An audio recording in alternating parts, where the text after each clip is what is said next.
Oh my god, is this working?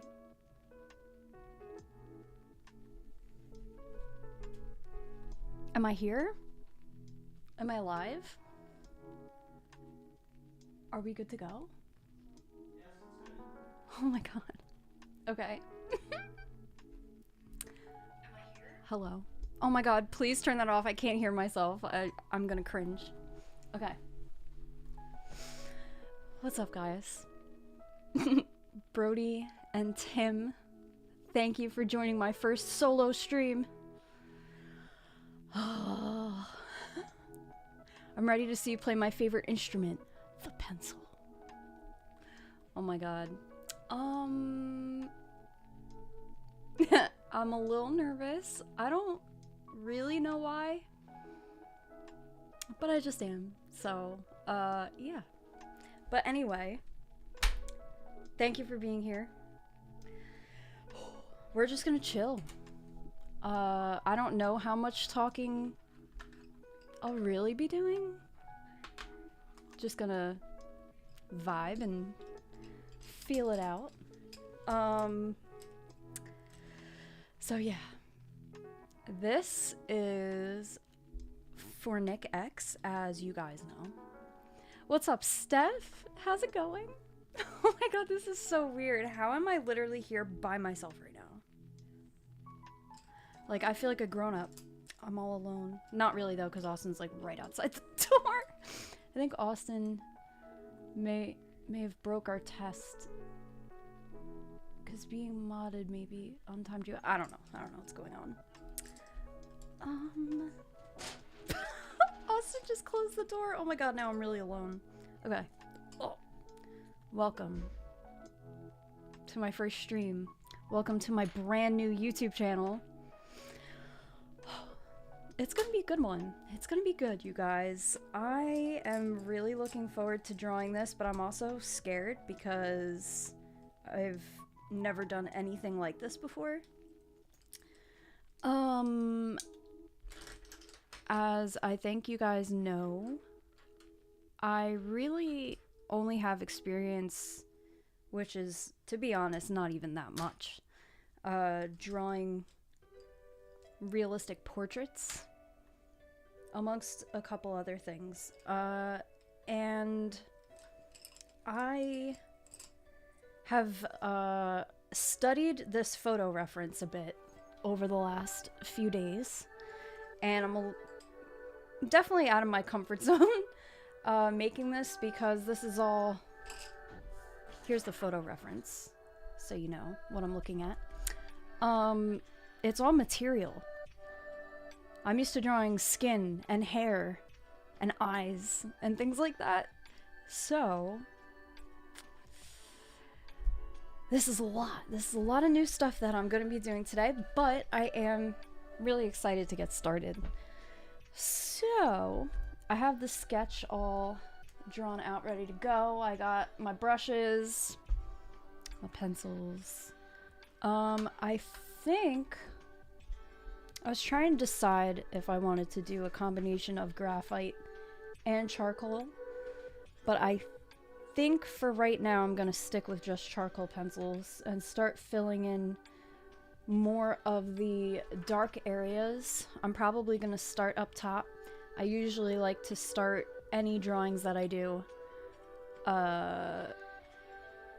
top left or bottom left, because I'm a righty, so I like to go from left to right so that I can minimize smudging along the way. So yeah, I think I'm just gonna... Let me make sure I have all the stuff I need. I got a cup full of pencils and brushes and things like that. So I'm just gonna pick out... This is medium charcoal. So there's different soft... Let's see. I'm just looking at the different things I have. I'm gonna start with a medium charcoal, which basically just means... So there's hard, medium, soft. And it basically is the difference between how light versus dark the shading will be, and how much basically the softer the pencil, the darker it'll be. So I'm probably gonna start off medium, just to get like a good base down, and then I can always build up and make it darker as we go. I think I'm gonna lighten up some of the sketch first, just to, I mean, for something like this, it's a little different how I'm gonna go about it, I think, versus when I would do a portrait, because like I said, this is all like metal and different material, versus like smoothing out skin or having soft features like a face or hair. This is all very dense and has a lot of texture to it, so I probably don't even need to lighten up the sketch at all, because basically all of it is harsh lines anyway, but whatever. I'm just gonna lighten it up a little bit with a kneaded eraser. Put this over here because it creates a shadow. Oh, my bad. That's right. I don't even need it, I just needed to pick out. Say hi, Austin. Oh, my hair's a mess. Well, you don't have to come on camera, but you could just say hi. Yo, what's up, guys? I'm so proud of Kayla. I just wanted to say thank you to everybody who has supported. Thank you, Nick, for being the first person to commission Kayla. Yes. Oh, Nick is here. I didn't even see. Sorry, I'm like so nervous. I'm like, oh my god.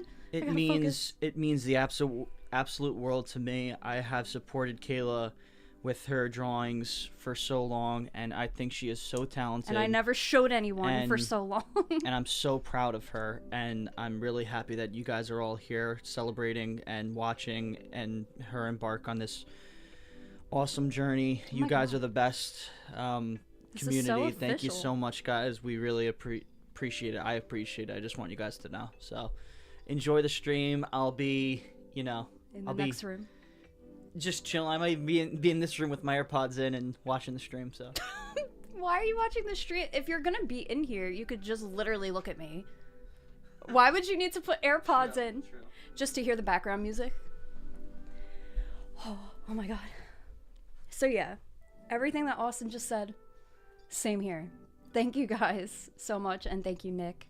I'm really glad you can make it to the first stream.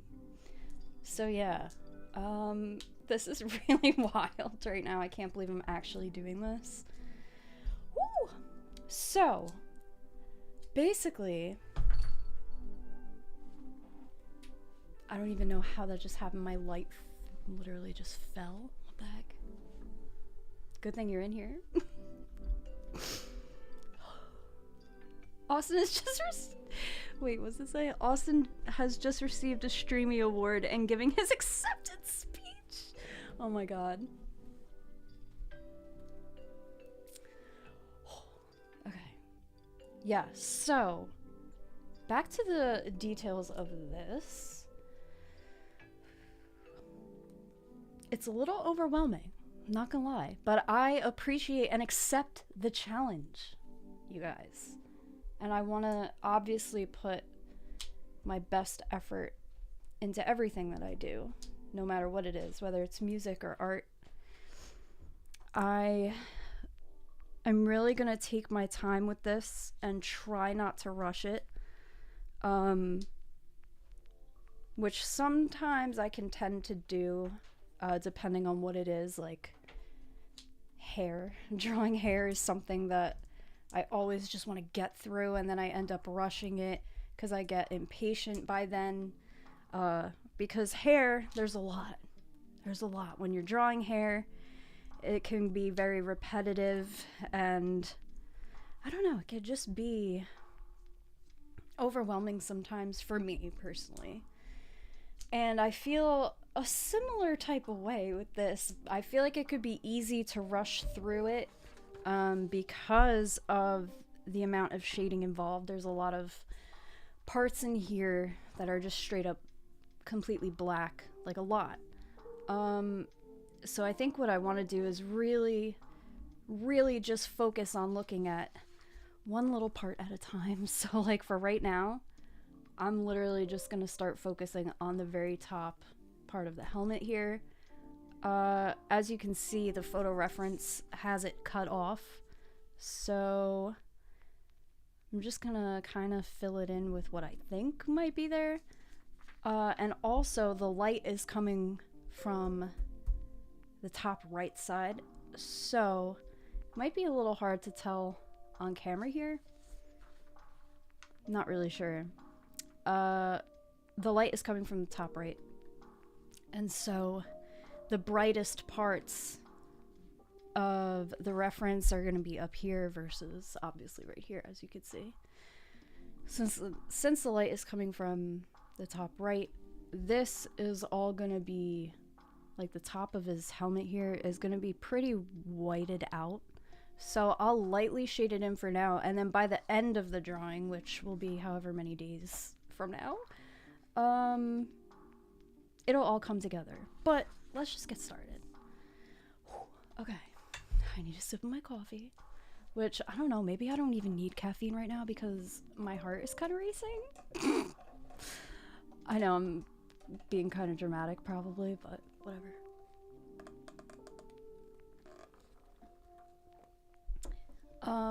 The drawing is gonna be charcoal, so it'll just be black and white.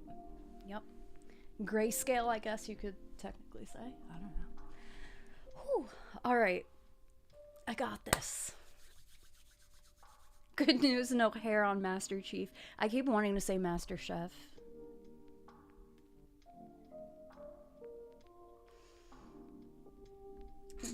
Wow, Brody, literally. I'm so keen to see the finished drawing of Master Chef. It was such a great show. Love cooking shows.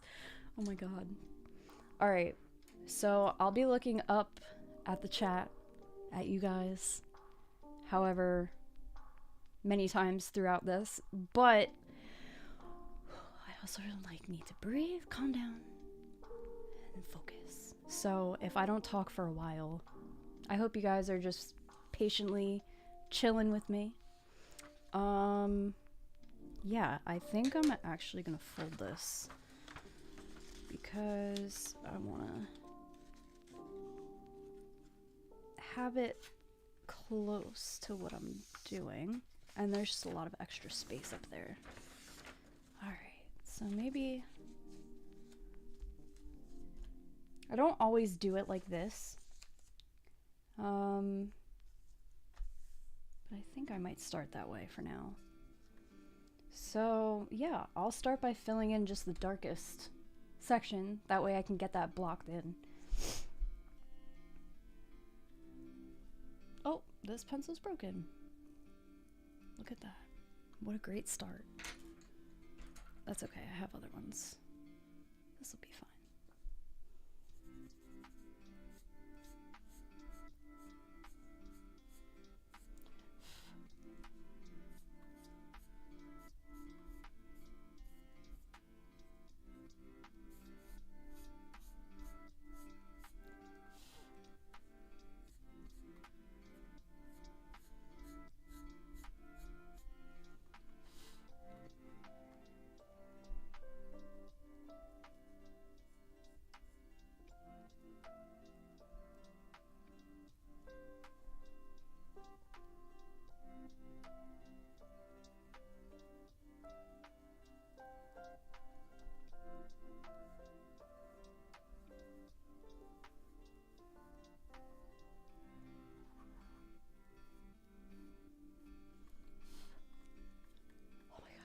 Guys, I like hold my breath. Oh my god.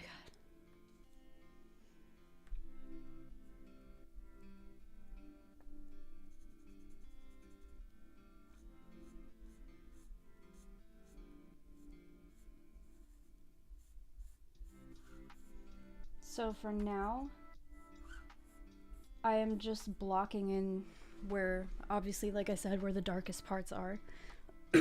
Up top here. But I'm not pushing down very hard. I'm actually being super light with it. I'm barely adding any pressure to the pencil at all. That way I can just get this like light base layer down on the paper without ruining the paper. Because if you go in too hard, too quick, it can ruin the integrity of the paper itself. And then it will be hard to layer more on top. So if I needed to get this darker, as I'm going through the drawing, you know, you're just constantly reassessing the different values throughout the entire piece. And if you do too much too quick, sometimes you'll have an issue building it up later on. So right now I'm just getting like this base down. And the really fun part about charcoal is that you can blend it so easy. So even as I blend this, you can see how much lighter it's getting as I move it. So I will keep going over this like a million times until I basically get it like pitch black.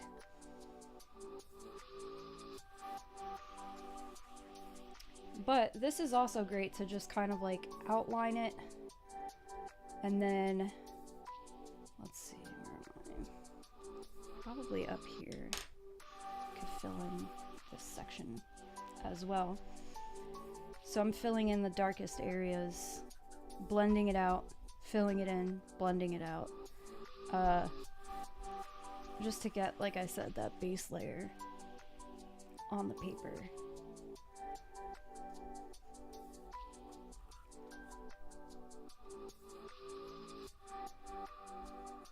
And I can also go in later as I get more of it done and kind of redraw any outline or sharper edge that I have to. Specifically like the top parts up here where the light is hitting, and then this is completely black. So for something like that, you want to make sure the line is very sharp. So something I would do is go in with the eraser afterward as well and just keep neatening that line, which I'm not really going to worry about now, but that's something I will do at some point throughout this process.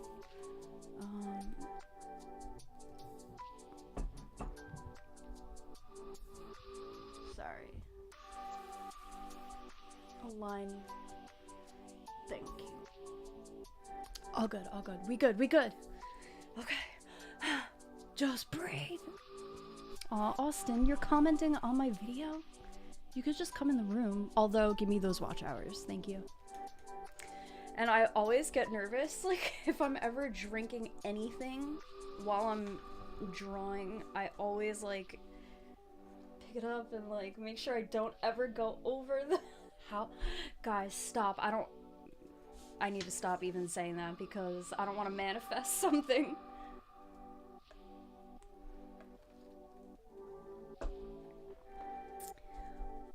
Alright. I got this, you guys. And yeah, thanks again so much for being here. It really means so much to me. It's really crazy because I never thought I would have an art channel or be encouraged even to do something like this. I didn't think that I would even really want to. But turns out I did, and I'm glad that I started. And really, it's because you guys are so supportive and have just encouraged me so much to do this, and it really means a lot because drawing and just doing art in general is something that I really love but never really showed anyone for like years. You know, I would show my family or whatever, but I would never post anything. Oh my god, no. Like, no. I'm not about that. I don't want anybody to see my stuff because, I don't know.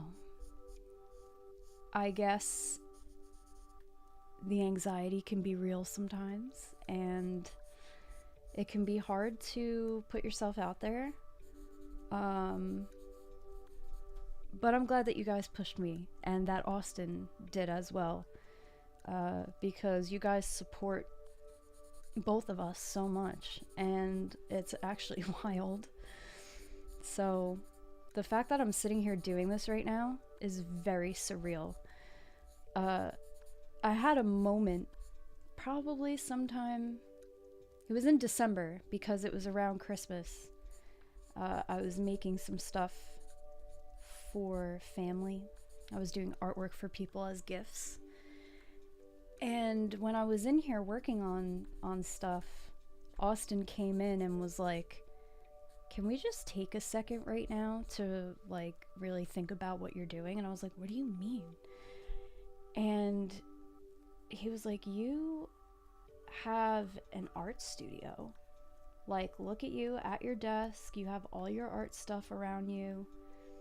You have the lighting set up and all this stuff. And when he put it that way, I was like, wow, I didn't even like really realize it, because we've been in our house now for a little over 2 years, maybe like almost 2.5 years. And this room that I'm in right now is another bedroom that we have. And we just kind of used it for storage for a really long time, because we have so much equipment and music stuff and whatever else. So this was kind of the second bedroom where we just threw stuff in for like a while. Like, I would say a good year or so, maybe even more, that we didn't even use this room at all. It was like literally just stuff like everywhere that still hadn't been organized or anything. And we really wanted to use this space, and a few years back I made when we lived in LA, actually, so maybe like 4 years ago, I made this vision board. This was before, I'm pretty sure it was before we started our channel even. And I made this vision board where I just, printed out pictures of things that inspired me and things that I envisioned I would have someday. And I had a makeup and art studio on it. I had a music studio on it. I had a YouTube plaque on it. And I have all those things. And that is just wild. It's like actually really crazy. And when I think about it, I'm like, holy shit, like just a few years ago, I was putting this stuff down on paper, looking at it every day, hoping and wishing that it would come true.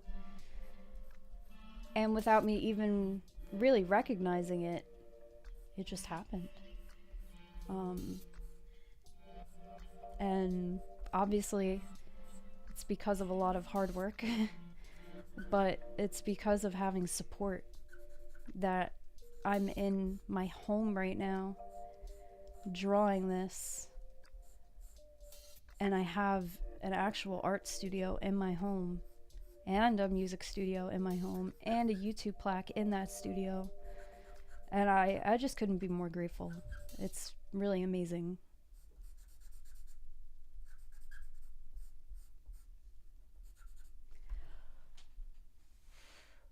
Oh boy. So another thing about charcoal, it's extremely messy, but it's so fun. So I basically just, as you guys saw, filled in this whole section here. And now I'm gonna start blending it in. I initially left spots open for these little highlights here, but I'm just gonna add that in later because it's too annoying. So to try to, when you're filling in a larger area, I guess, that's gonna be completely blacked out,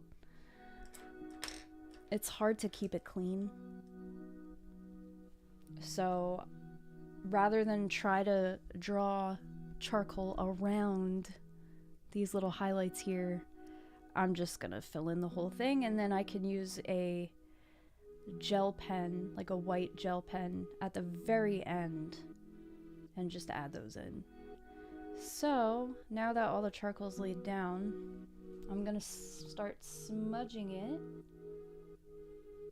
into the paper to really get as much of it in between the grooves of the paper as I can.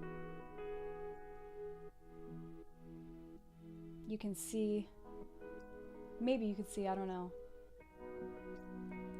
You can see how messy it is.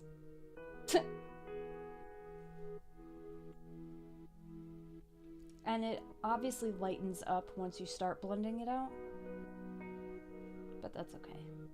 Because like I said, I'll add more later. So you can see the charcoal is like, you know, bunching up over there. But that's fine. Just keep blending.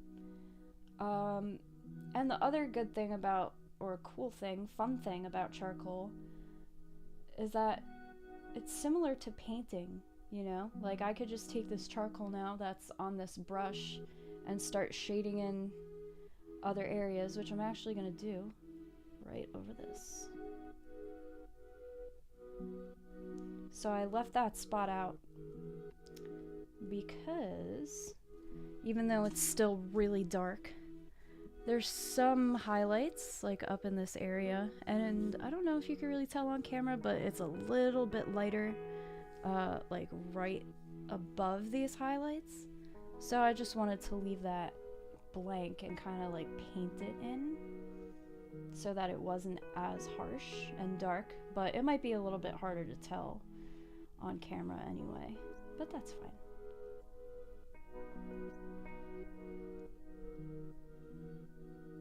Anyway, back in December when Austin made that comment that I have an art studio, I started crying. I'm sappy. But yeah, I legitimately started crying because I was just so happy and like didn't even realize it because this was always a storage room. So I just didn't like look at it like that. But then once we neatened the room up and kind of got everything together and had the desk organized and all that stuff, it like kind of hit me and I was like, holy crap. Like, is this real? Is this real life? I still feel like this isn't real life. But what is life really? Oh my god, no, we're not going there.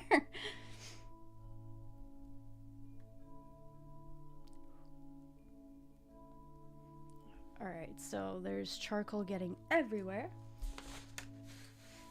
But again, that's part of the fun sometimes. But you can see how much it just like smudged everywhere. Oh, look at that on my finger already. Barely even did. Oh. Did you just see all the charcoal that fell off of this brush? Alright. I'm just gonna start shading in other areas with this.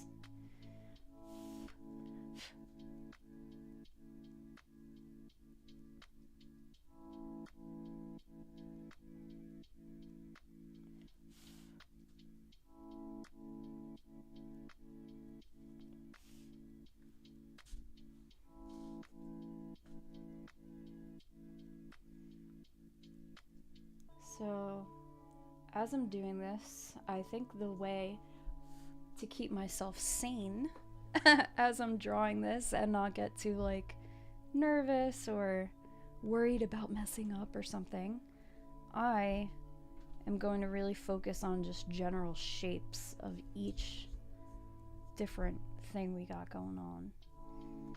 which is what I really tried to do when I made the sketch. What's up? He was hovering over me for a second. Like, what are you doing? You're making me nervous. And,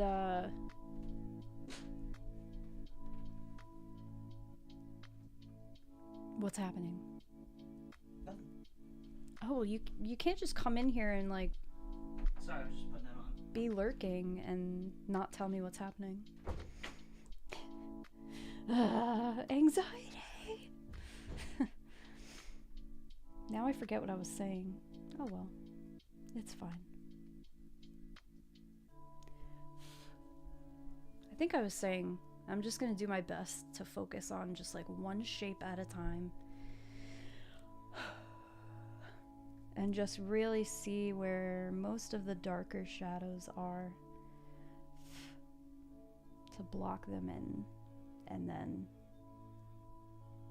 start really focusing on the values of everything after I have some of it blocked.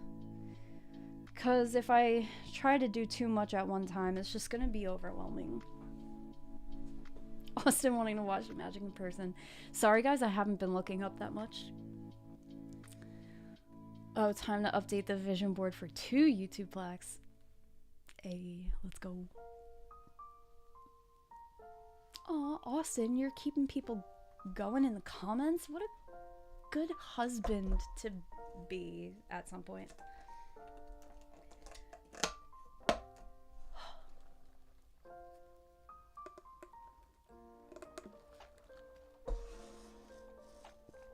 How weird does that look? My arm just cuts off. Also, my hair looks like it has a blue outline. Oh my god.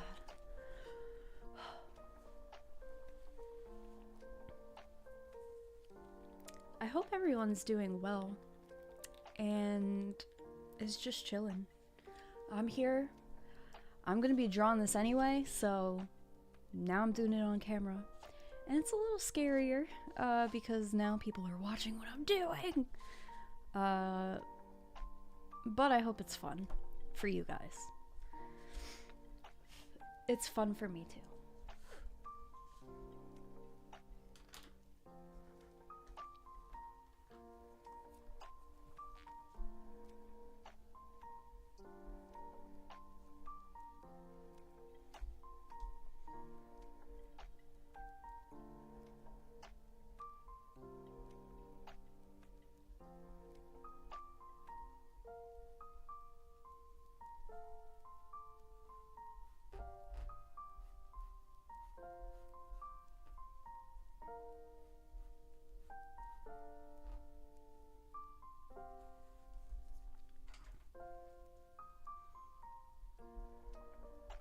I missed this part right here.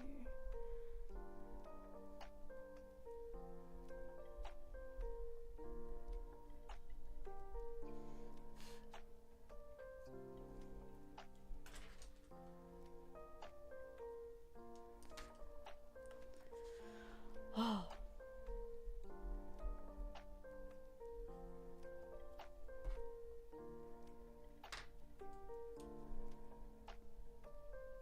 So, like I was saying earlier, there's a lot of texture.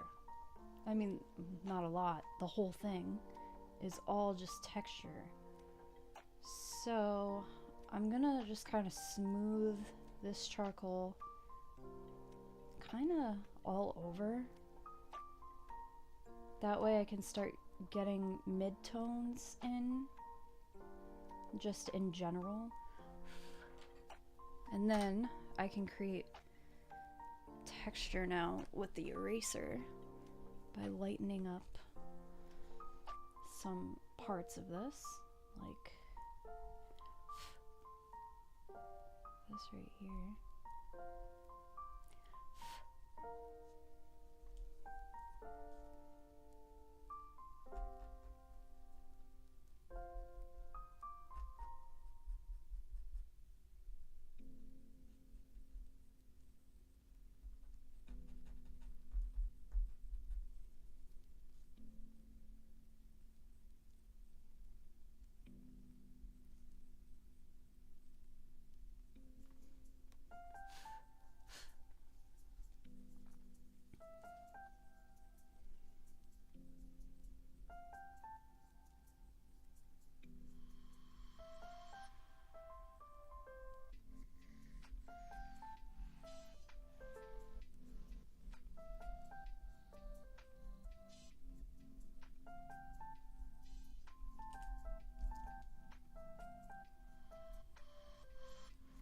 have charcoal all over the side of my hand, and I'm all the way over here. I didn't even touch anything. Ah, this stuff is so messy.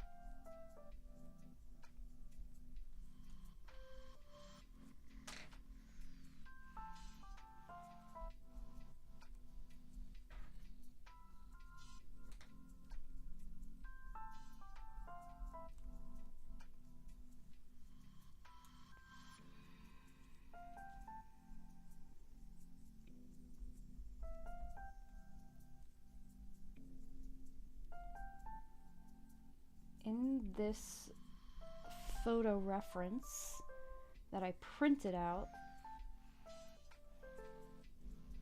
I made it a transparent background PNG file.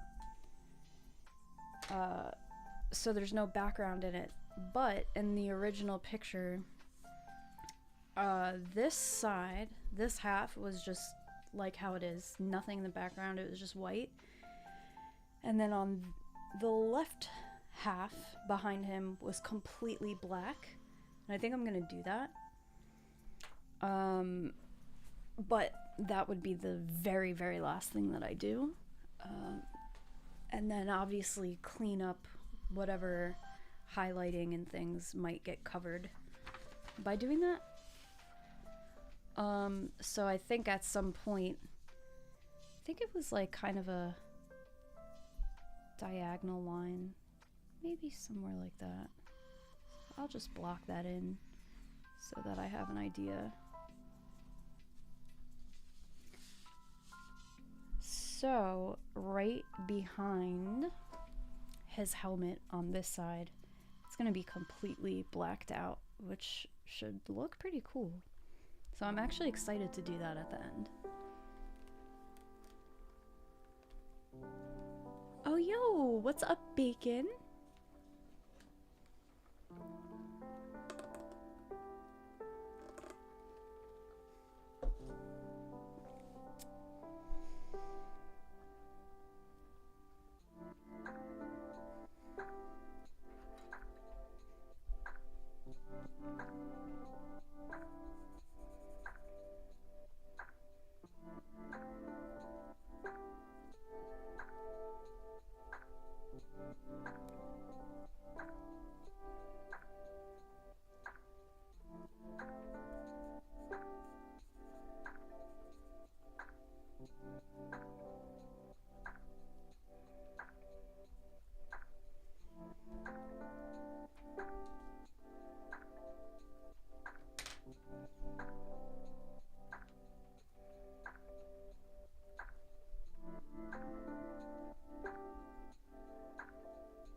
Yo, Rabbit's here too. At work, so can't stay. Have a good stream. All good, dude. I hope you're doing well. And thank you for stopping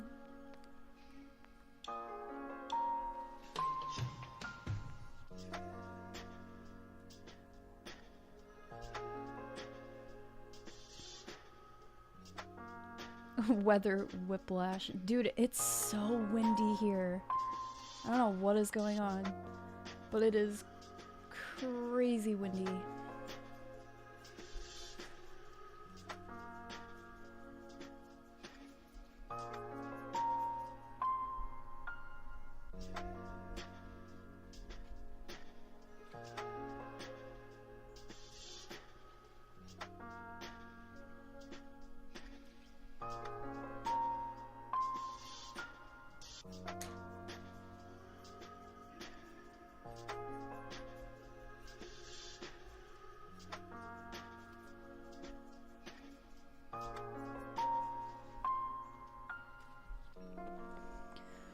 Whew.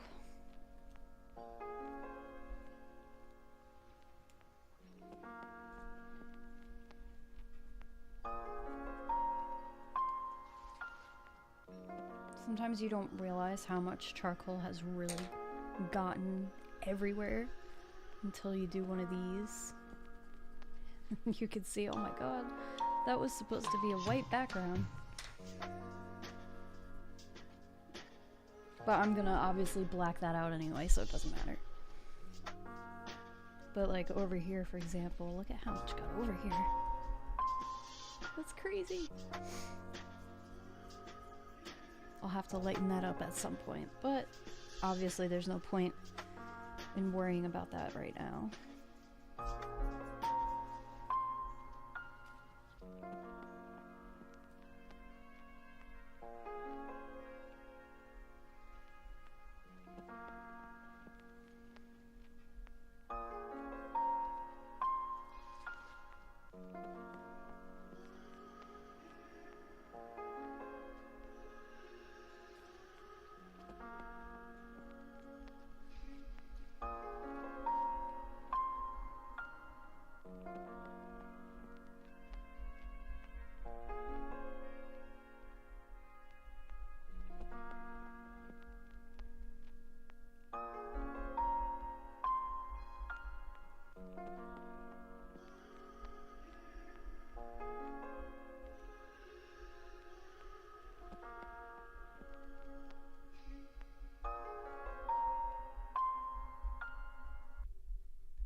It takes a lot of time, Steph. Lots and lots and lots of time.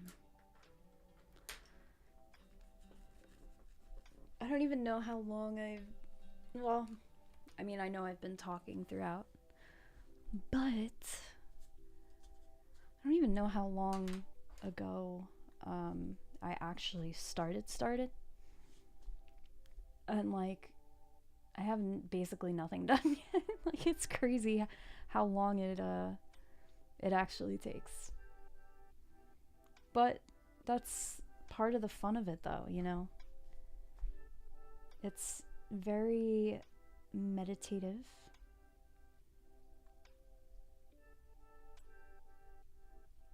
So this part, I'm really excited for the contrast on the left side once I darken in the background. I think it's gonna look really, really cool.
Sharpener ASMR.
Damn, it's really easy to stop breathing for a while.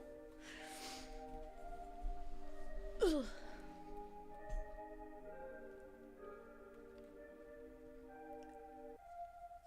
Thank you guys for, like, chilling with each other, by the way, in the chat. You guys can just, you know, entertain each other. Play amongst yourselves.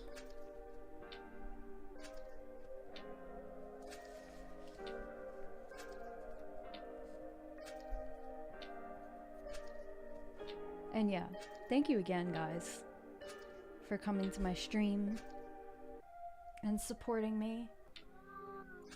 And Nick, obviously, thank you so much for funding my channel so that I could get the proper equipment that I needed to be able to do this. And for also requesting this this awesome portrait? Would you call it a portrait? I don't even really know. I guess it is.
Let's all give a hand to Nick, the founder of Kayla's art channel. No, like literally. What's up, Edub? What's up, Ezra? Everybody play nice. Play nice in the comments.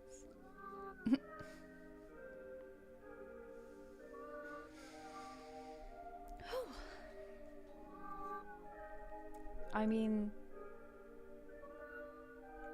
I feel like I haven't really gotten that far yet, but hopefully you guys are enjoying so far. Remember, like, it's a process, so it gets worse before it gets better.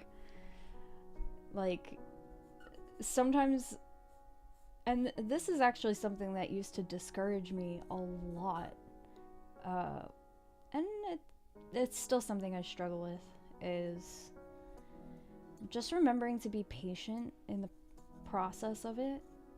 A lot of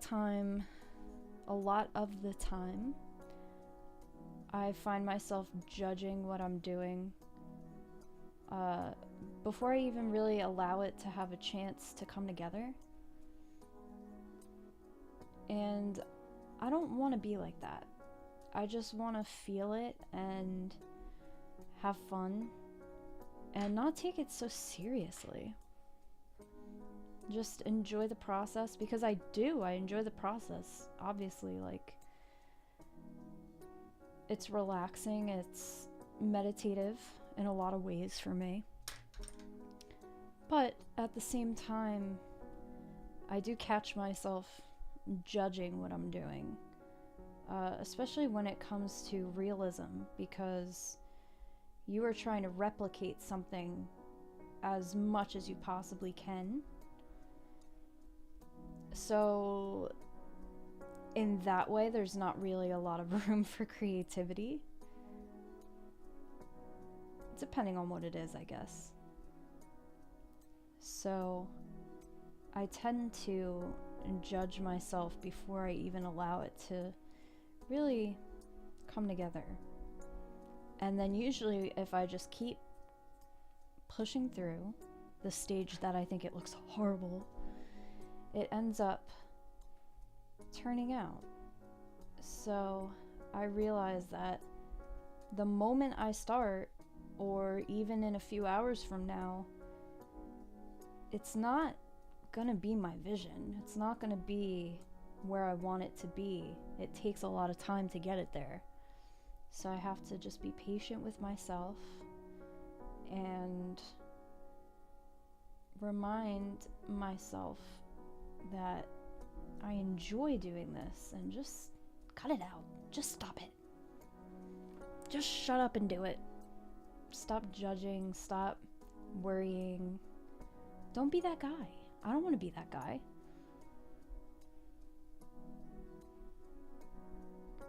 But yeah, like I said, it can be hard when it comes to hyperrealism because you're trying to get it exact, you know? But in this instance, I'm really looking at the different shapes and where the shadows are, and really, really, really just focusing on that and getting, like, you know, trying to replicate some form of texture. And yeah, this is something I've never done before, so it's fun to just kind of like look at this and think, oh, how am I gonna try to create that type of textured look? Where am I gonna place the shadows and the midtones and all of these things? And especially like right now, the part I'm working on now, I'm like trying to envision myself because his helmet is cut off in the photo reference. So I'm trying to just kind of think like, and hopefully it comes out looking some sort of way that it should. I don't know. I've never drawn a helmet before. Leave me alone. But yeah.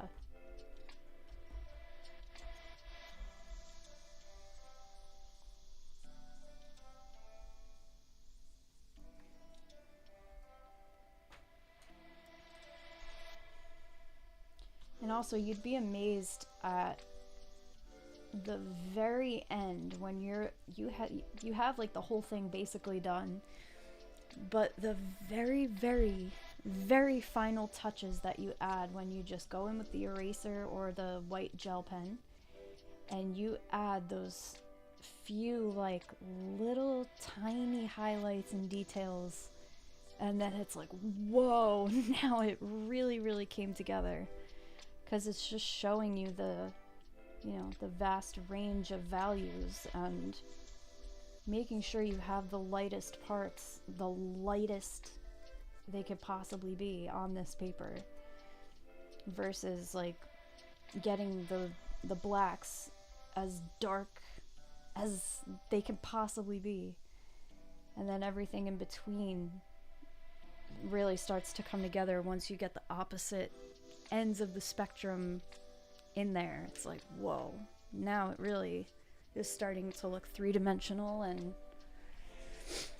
oh yeah, yeah, I'm nervous for this part. I still don't even really know how I'm gonna go about it yet, so I'm just taking it one little section at a time.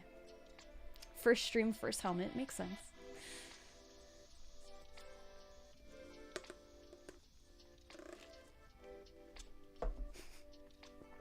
Yes, I'm gonna charge someone $6 billion. Absolutely. Yeah, trying to make the visor reflection. I think, yeah, it's gonna be hard, but I'm actually kind of excited to do that part. At first I was really scared because I'm like, wow, there's a lot of detail in the reflection. But again, you just gotta look at it one little part at a time. So like, focus on this little shape here? Where do I have to shade? This is obviously going to be completely blank. I have to leave that white. So really I just got to do like this part here, and yeah, so you know, just break it down into each little section, which is how I'm going about this entire thing. Cause yeah, it can be a lot, no matter what you're drawing. It can be a lot when you are looking at the entire photo. Like, as I look at this, I'm like, holy shit, like, there's a lot going on here. A lot. Something that's gonna be really fun though, which I would get to however many streams from now when I'm close to finishing. At the end, I am gonna most likely go in with an X-Acto knife and put in like scratches and stuff to make it even more realistic.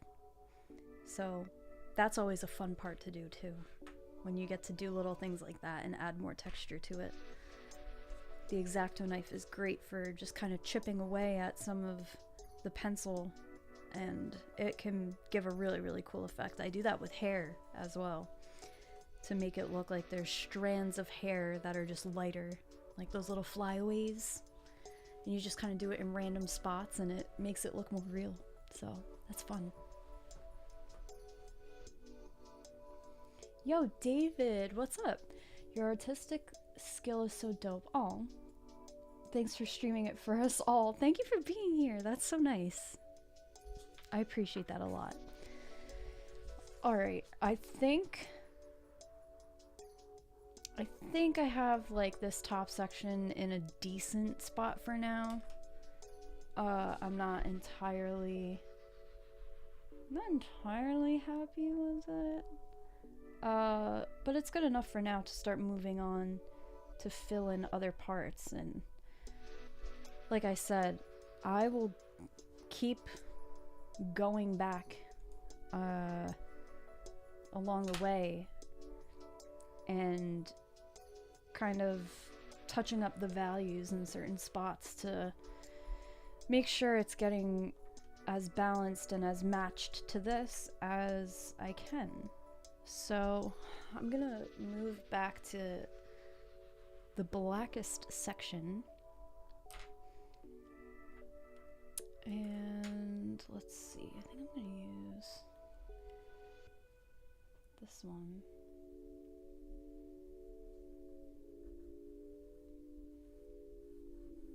And yeah, I just want to go back in here and build this up again to make it stand out more and filled in more again.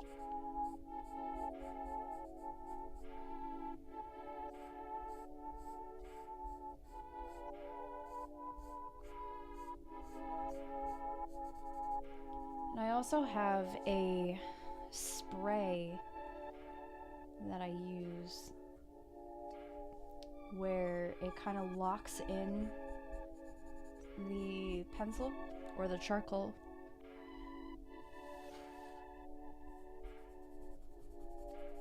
So I use that at the end as well to just kind of lock everything in. And they have different, it's called a fixative spray. And I have one that allows you to spray it, which will just kind of set all of the charcoal. And then if I need to go back over it again and touch anything up, I can do that again as well, which is nice. So yeah, so you can see how much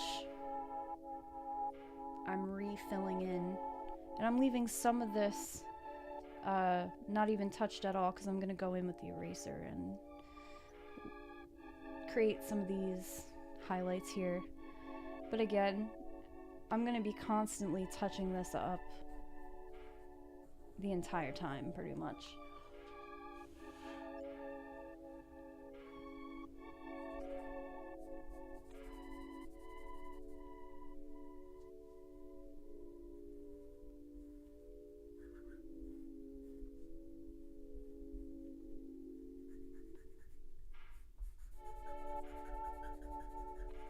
So this time around, I am adding a bit more pressure than the first time. But this is a really, really soft charcoal, which means it's as dark as you can basically get it. And the softer it is, the darker it is, but also, obviously, the softer it is, the messier it is.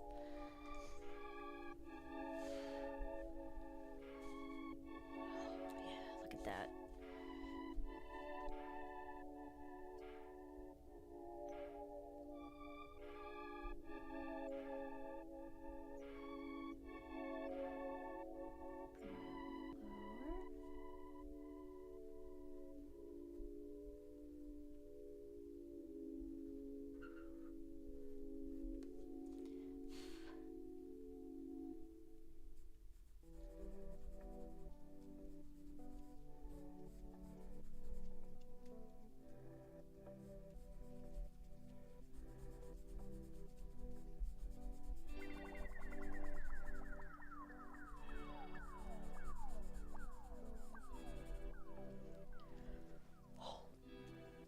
I've got all the tools and techniques.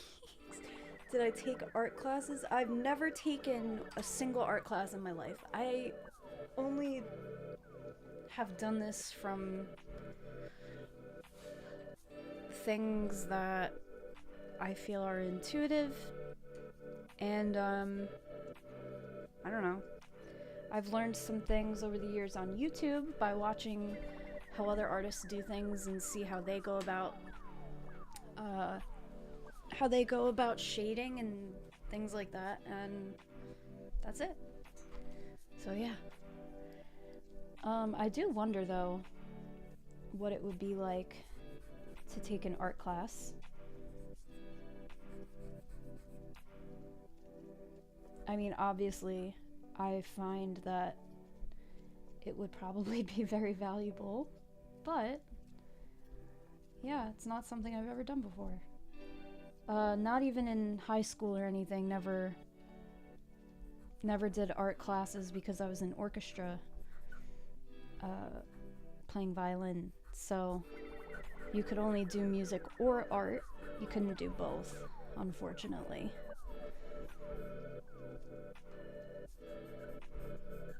And you also couldn't do chorus and orchestra, so you could only sing or do orchestra or do band. Obviously, I was in orchestra since 3rd grade until I graduated high school. But I never took music lessons either. I just played in school, tried to follow along with what I could. And I do wonder how it would be if I ever took violin lessons as well, like, because a lot of people who were in orchestra took lessons, but I never did. I never had a single private lesson. Until I went to college, since I went to Berkeley, we had to have private instruction when we were there. But I got in through vocals. So the only music lessons I've ever taken were singing for like 2 years, less than 2 years, I think, actually. I think it was, 2 years, I think.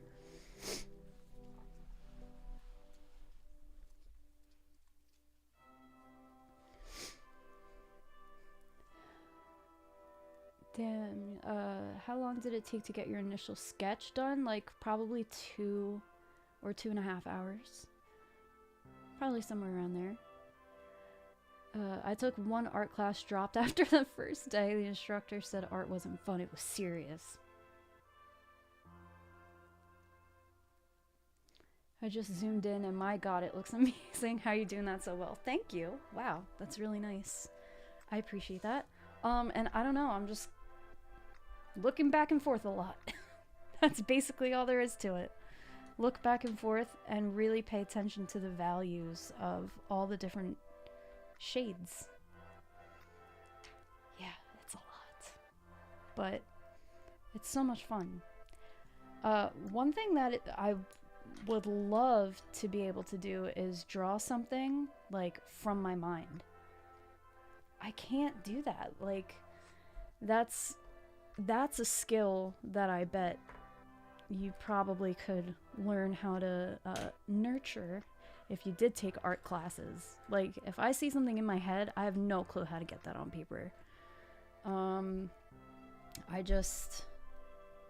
I don't know. I enjoy looking at things that exist and then making it into art.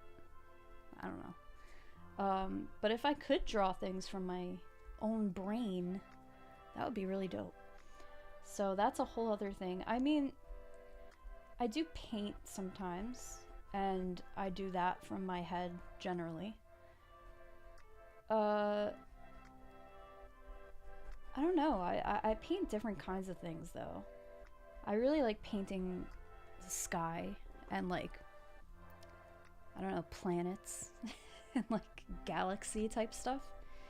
So if I ever do paint, it's usually something along those lines, just because that is very expressive for me. Like, this is expressive, but like it's already, it exists already, right? And I enjoy it so much. But painting is probably one of the only things that I would feel comfortable like doing my own thing. I like to paint, like I said, the sky and the moon and planets and stars, silhouettes of things with the sky behind it. Like, I don't know, that creative freedom is where I'm most comfortable.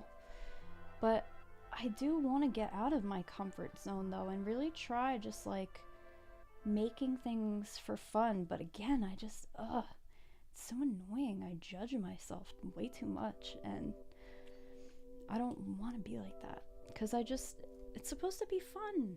It's supposed to be freeing, and I'm just too hard on myself. But you guys are like my hype men, so you know, I have you guys, which is why I'm even doing this in the first place.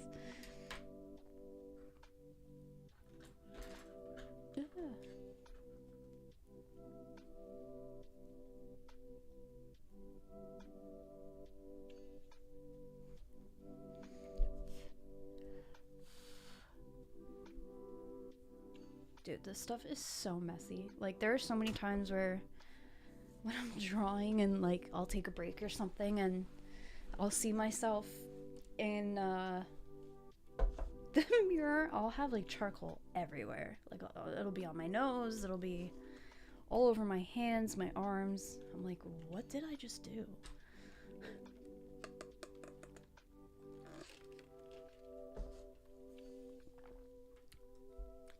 Oh, so you're a prodigy in the artistic community. Well, I don't know about that, but thank you.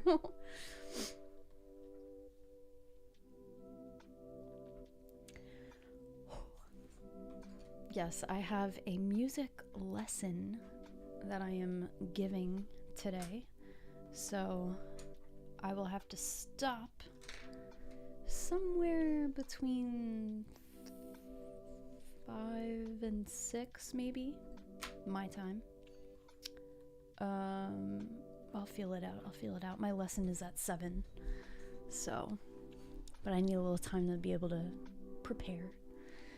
But yeah, I am teaching later, so that's why I can only stream for a certain amount of time today. But yeah. Alright, I think we're like kind of getting somewhere, making some progress.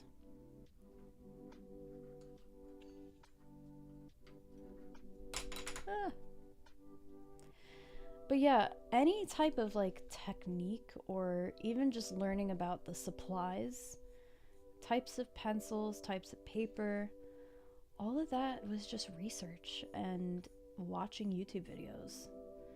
So like any of this stuff that I do, in terms of drawing realism, that's all thanks to people on YouTube who are incredibly talented and actually know what they're doing. So I couldn't just do this. Like, I watched so many other artists and just kind of saw how they were doing it, or watched tutorials of different techniques and how they go about doing whatever they do. And I was like, oh shit, like that's amazing, I want to do that. What the heck? My TV just like... Wow, that was weird. My TV just disconnected all of a sudden. Anyway. Yeah. So, I would not have any idea what to do if I didn't have other people to look up to. So...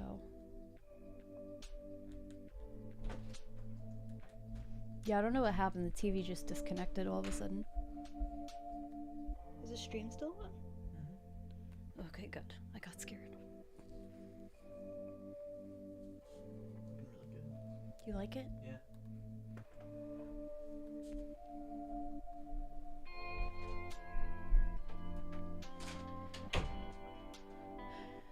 I am teaching piano. Teaching piano. And it's exciting. Oh, it just disconnected again. I don't know why, but it's fine, I guess.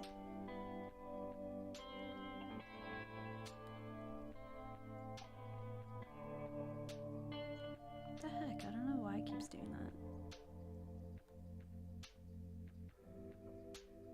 Weird. Yeah, it's fun because right now in her lesson, we are working on original music, and she is very talented and I'm very proud of her.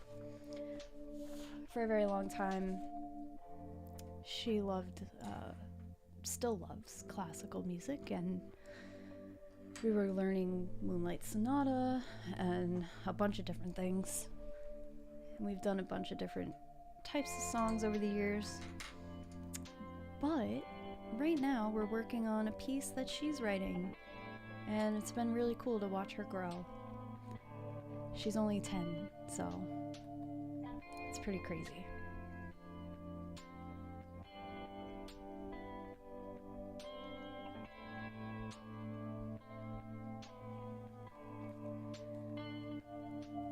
Yes, I do. I've known her since she was 6. Started teaching her. She was very, very little, but she actually started on violin and switched over to piano at one point. It keeps disconnecting, so I don't know why. You did it again, and did it? Mm-hmm. Like right after.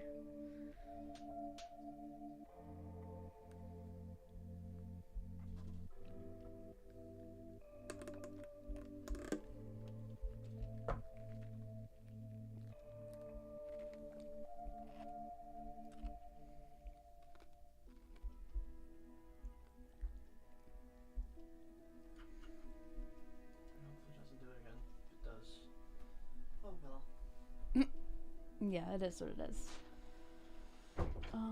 But yeah, so I've known her for quite some time. I've seen her grow. I started teaching her before the pandemic when I lived in LA. She was one of my first students, actually, that I ever had.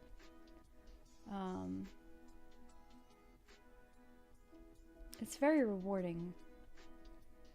I stopped teaching for a while too. So everything switched to online during the pandemic, obviously. And she was one of the few students who still was open to taking music lessons over Zoom, which was super, super cool for me, because I really didn't want to give that up, you know. So she stayed with me that whole time, and she switched over to piano. I'm trying to remember. I think she switched over to piano when I was still seeing her in person. I can't remember. It's been so long.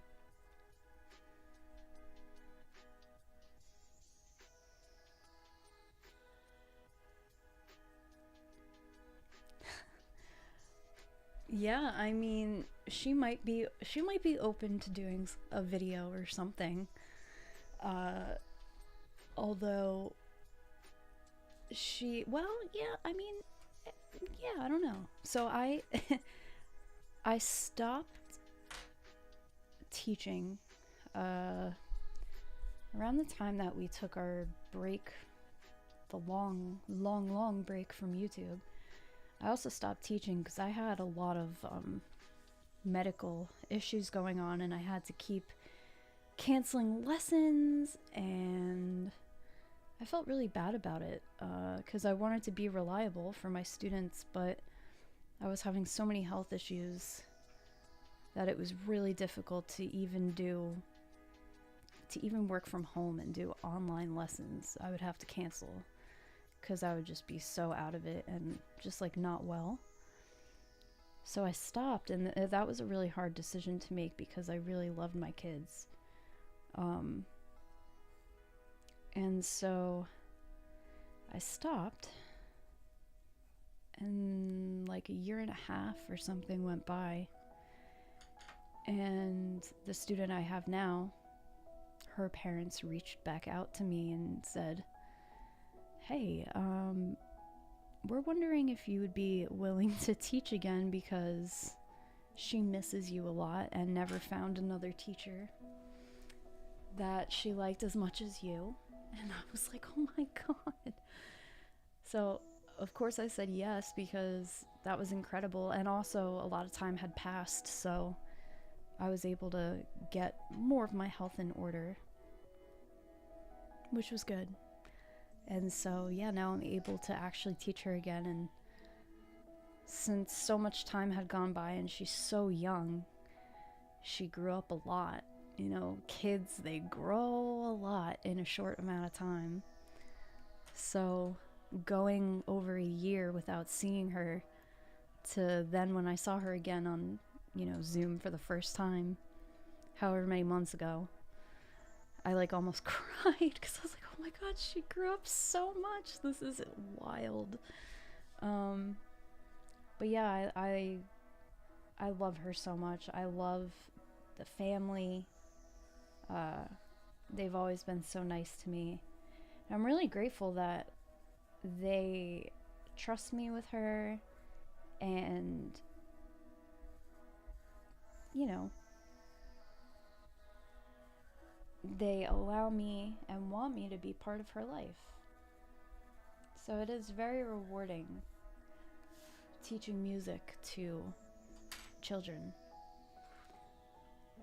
So I was sad when I made that tough decision to not do it anymore, but was very grateful when they reached back out.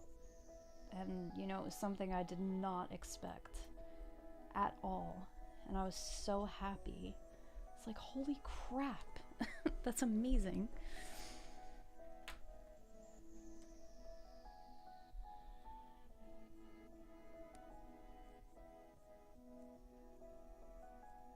Oh, Steph, that's so nice. What the heck?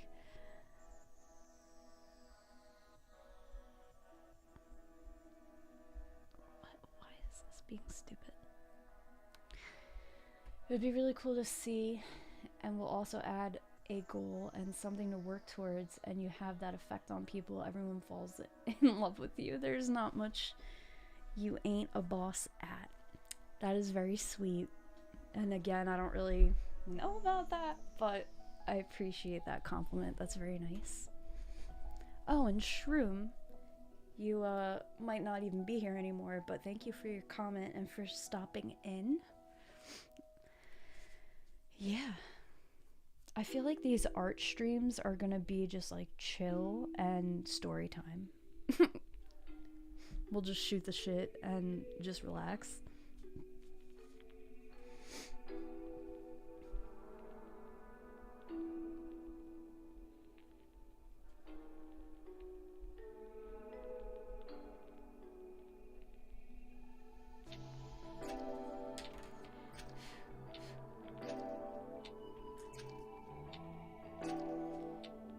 But yeah.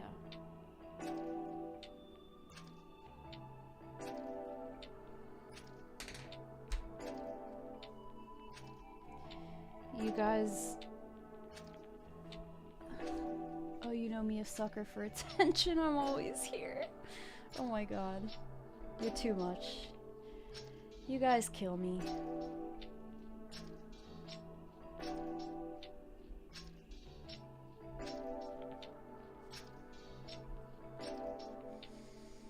We getting somewhere.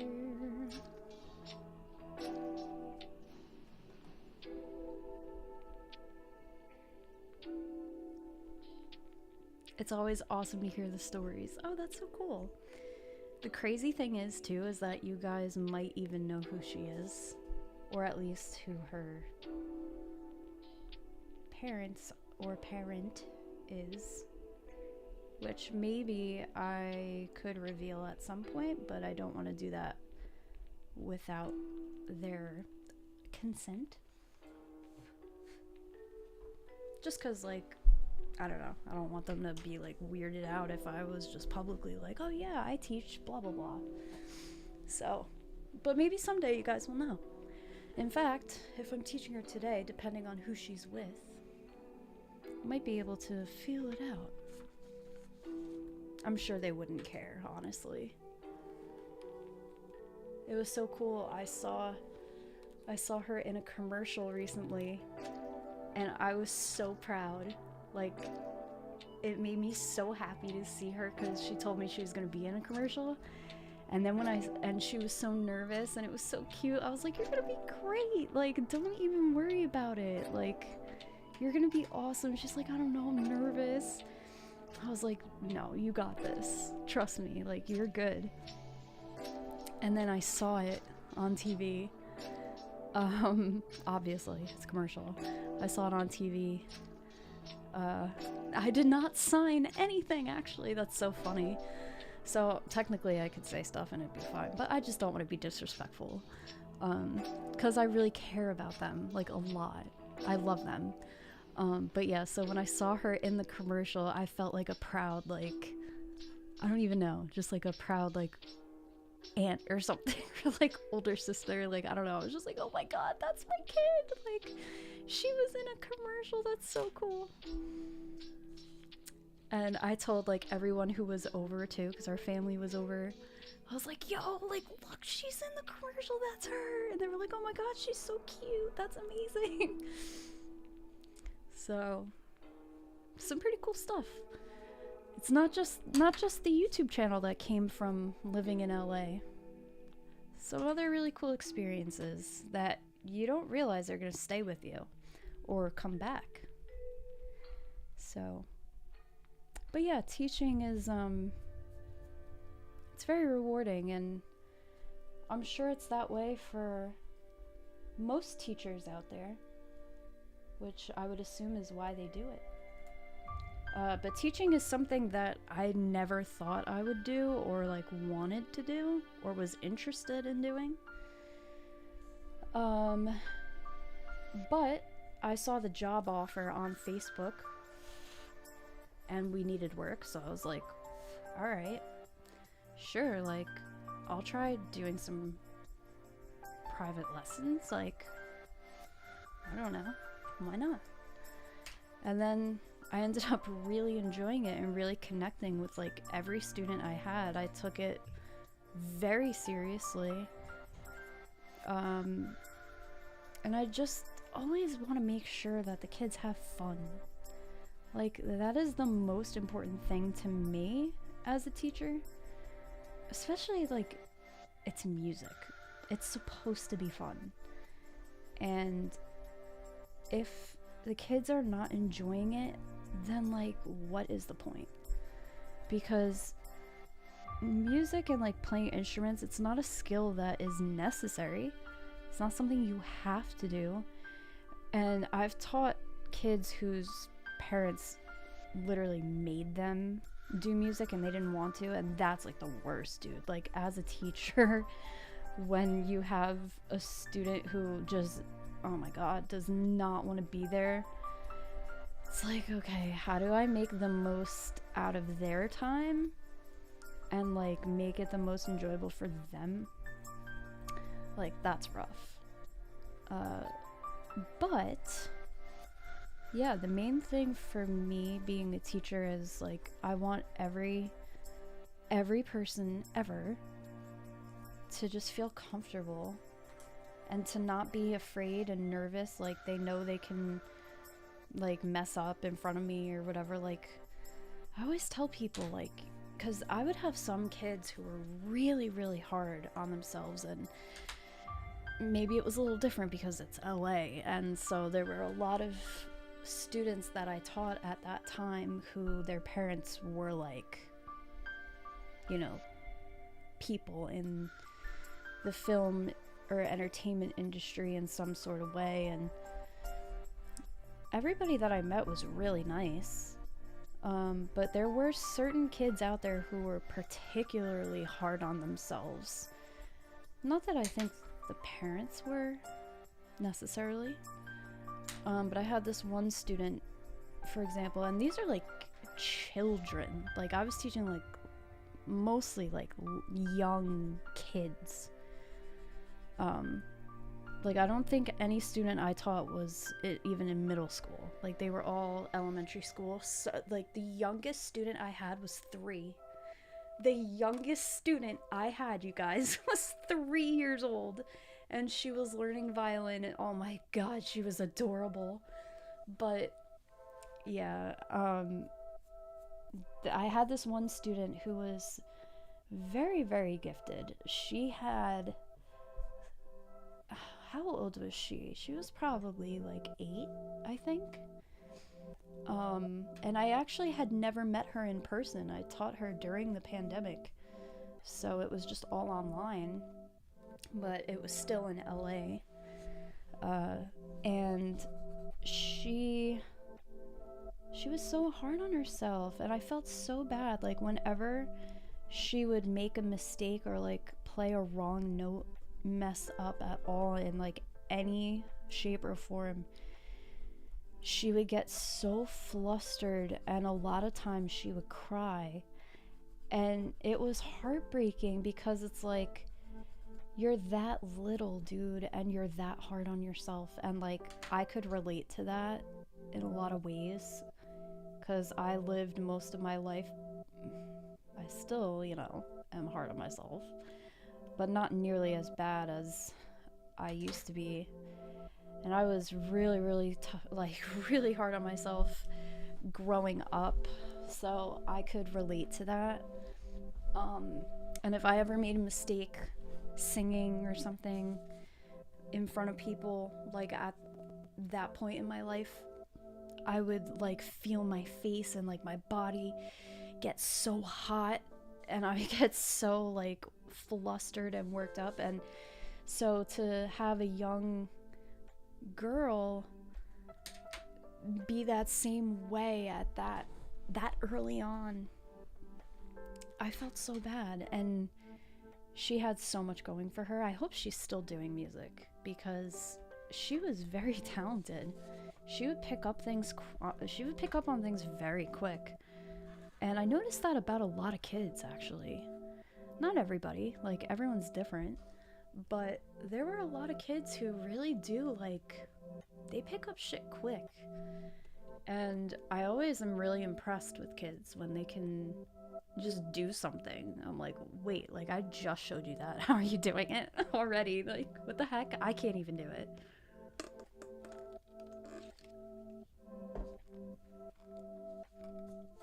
But yeah. I hope she's still pursuing music in some sort of way and is enjoying it. She would sing for me and hide the camera. She would hide her iPad and go off camera, and I'd be like, that's fine, like, you don't, like, I won't even look, you could put me wherever in the room, I'll just listen. Like, kids have crazy brains. Oh my god, they really do, but it's amazing. And like, she had a great ear and a really great, like, imagination for songwriting, and that was something that her and I were getting into. Like, something I really like to do as a teacher is I don't really follow anything. Like, I just feel out, like, what every kid wants or needs, like, and if they don't know what they want, then obviously I guide them and we figure it out together. But I don't, like, follow a book or a curriculum or something. Like, of course there are things that I try to stick to teach them in general, whatever it is, music theory wise or whatever. But generally, it's like, everyone is so different. I don't really want a curriculum, like, for kids, you know, for private lessons. Like, I don't know, my approach is like, they're my friend for however many hours or minutes a week, and like, I'm just gonna show them what I know and help guide them. And so I'm really excited that right now my student is working on her original music. I swear to God, she's gonna be a composer someday. Like, I can see it happening. I don't know, I mean, she's so young, she's like 10, so I think she's gonna be 11 this... Oh my god, is she gonna be 11 this month? I'm just realizing this right now. Oh my god. I'm having this realization. But yeah, so she's really young, and who knows what she's gonna end up doing with her life or what she's gonna end up wanting to do. But she's so talented, and like, she has an ear, and like, her dad is really, really talented too. So like, obviously she must pick up on that stuff through like his talents and influence and stuff. But dude, I could so see her becoming a composer. Like, the way that she is writing music, like, just through her head and like what she's hearing and the different, like, it's advanced stuff that like I didn't like start writing stuff like at the level that she's already hearing it until I was like in college, you guys, and like learning how to actually do that. Like, she just has it. I'm like, holy shit, like, this girl is going places, and I need to like be somebody like for her. Like, I am going to help nurture this child so that she could be like, I don't even know, she's already incredible. It's amazing to see. Mistakes are what makes someone unique. Perfection doesn't exist. It's someone's unique expression of something they love that makes it special. That's very true, and it's amazing to see that in children. Like, and it makes me like wonder, like, what if I had that when I was a kid, you know? Like, I always knew that music was what I wanted to do with my life. Literally always. Like, I don't remember a time in my life where I didn't know that. Like, since I was in like 2nd grade, like, I always knew. So I like wonder that sometimes. Like, I wonder if I had lessons or like somebody nurtured that for me, what I would be like now. But then it's like cool to be on the other end though and be like, oh wow, but I can do, like, I could be what I wish I had, you know? When it's one-on-one, it's so much better than teaching a whole class for the student that get dedicated attention to their learning. Exactly. Because everyone is so different. Like, it's actually crazy. And when you really get to know kids especially, like, you can kind of like hack into their way of thinking, into their brain, and like relate to them. And there's no judgment because they're kids. So it's just more fun. And I feel like I'm kind of like a kid, so I don't know. It's really easy to just kind of be myself with kids. I don't feel like I need to put on a certain hat, you know. I just noticed, like, I would get nervous in the beginning because I had never taught before and I really didn't know like what to expect or if I'd be any good at it or anything like that. But then the more students that I was meeting and teaching, the more I was learning too about myself. And I realized, like, just be me. Like, kids just want real people. Like, they don't care about if you're professional or not. Like, just be you and connect on a human level, and they're so much more receptive. And I really learned that over the years. And I've taught like a bunch of different types of kids, like different capacity for learning, different instruments, different things they were interested in. Keeping their attention can be very difficult, especially the younger they are. Like, I had this one kid who I think was 4, and oh my god, it was so difficult. Because it's like, at that age, especially depending on how long the lesson is, it's like, and you're going to their home, can be kind of like babysitting, but you have to make the most of it and like keep them as entertained and as, you know, engaged as you can hopefully make them. But that was a challenge sometimes. I'm not gonna lie. I wondered the same thing. I didn't have a teacher when I was younger, and felt like I could have been better than I am now if I had the instruction when I was younger. Yeah, that's how I feel too. But that's why I try to like just give that energy back. And she's the only student I have now, but I love that, honestly. Like, I love that I just have her, and like it makes me feel special that they wanted me and came back to me and were like, yo, can you like teach her again because she misses you? And I was like, holy crap, like I never thought like a student or a family would miss me, and that made me feel amazing because I genuinely miss them too.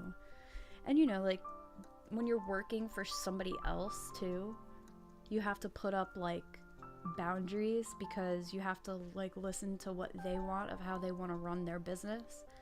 And it was hard because I didn't necessarily relate to some of the business decisions, but obviously it wasn't my place. You know, they hired me to do a job.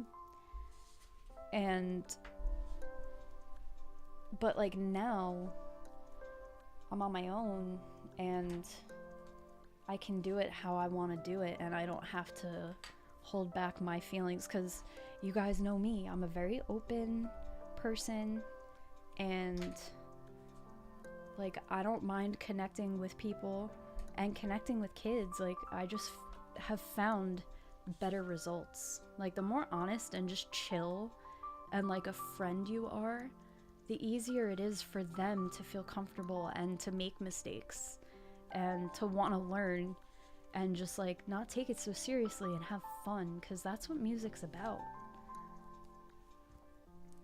So I've found that it's helpful to really just be yourself, and for a while I felt like I really couldn't do that. Like, I didn't have the freedom to do that because I was working for somebody. And I had to, respect how they wanted to run their business. And for me, that was hard. But I'm very grateful that they,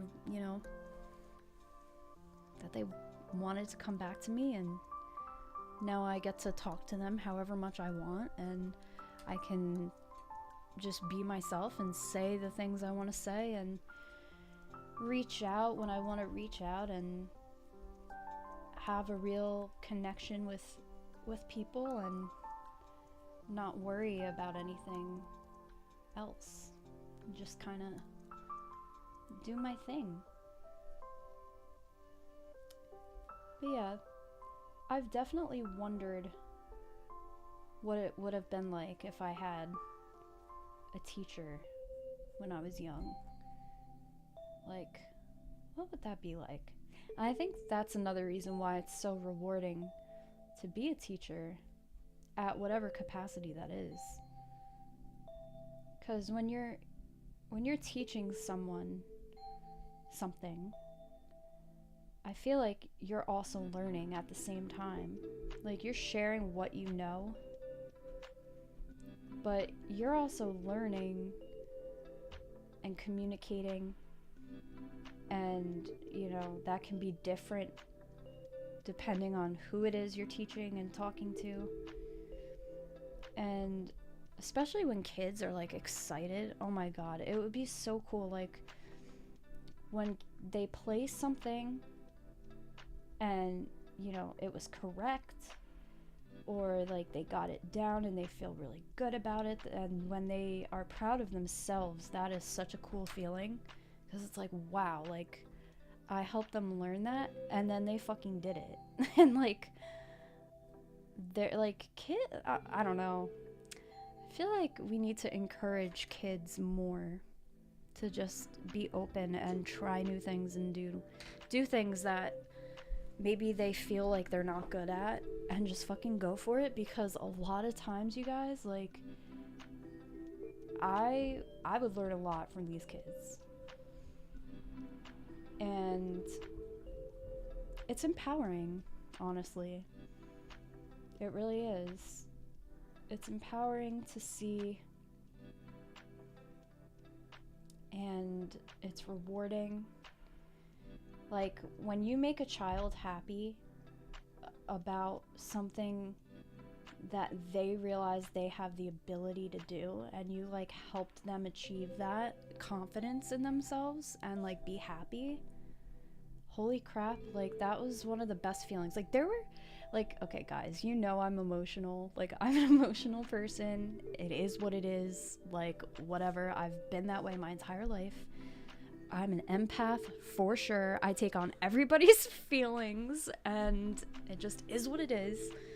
But there were so many times in lessons where like I was so genuinely proud, and like when certain, like, I remember there was another student I had who seemed like their family may have been a little bit more on the stricter side, and she wanted to learn, I think it was A Sky Full of Stars by Coldplay, and I was teaching that to her on piano, because I had to follow somewhat of a structure when I worked for somebody else. So we did work out of a book, and I helped her learn how to read music and stuff like that. But You know, I also loved to be like, okay, but like, are there any songs that you want to learn? Because it's really important to, if you want kids especially to like keep at something, you have to give them freedom to do something that they're really going to enjoy. So she wanted to learn A Sky Full of Stars and learn that piano part in the beginning. And so we listened to it and I taught it to her, and she would get discouraged. She would get discouraged at times with the chord changes. And you know, you just gotta keep encouraging them.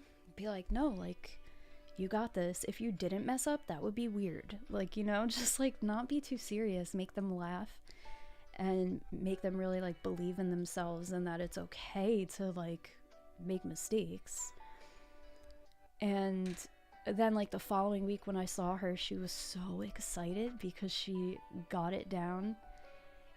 And she was like, Kayla, like I can do it. And I remember like I filmed her just playing it. It was like, I don't even know, 20 seconds or something, maybe not even. Like it was short, it was just the intro, but she was so happy when she could finally do it. And like, guys, that's what this shit is about. Like, I'm telling you, it was such a rewarding feeling just to see like how happy these kids would get when they actually did it, you know, when they accomplished it and they felt it. And I was like, damn, like I wish I felt that way when I was little, because here I am still struggling.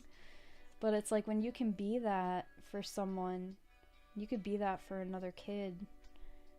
It's really wonderful.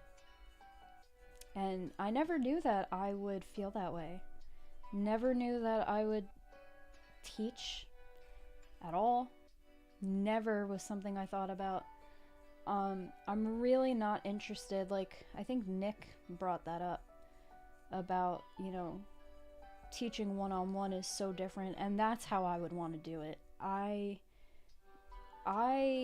am all about the private lessons because that's when I can really be myself. And I feel like the kids can really be themselves too, because something I would always really pride myself on is like how comfortable I could get the kids to feel around me. Like that was my number one priority. Like, because if you don't feel comfortable, then everything you do, you're gonna be nervous. And then like, what's the point? If you're nervous, you're gonna mess up. Like, I know that because it happens to me like every day. It happens in front of you guys. Like, somehow I'm making a living. I don't know. That's crazy to me that you guys support me the way that you do. But yeah, it was always so imperative for me to just make sure every kid felt comfortable. And when they did, and they finally like got to know me and warm up to me, it was great. And then it was like every week when I saw them, they were happy to see me. They weren't nervous to see me. And I was surprised at how many kids like felt that way with me right away. And like the feedback that I would get from the parents and like from my boss too, like I would get such good reviews, and I was like, oh my god, this is wild. Like, I never thought that I would be doing that. And it was a really incredible feeling. And yeah, it's wonderful that I still have one of my students in my life again, you know? It's amazing. And I'm very grateful. Very grateful. So a lot of really cool things came from living in LA.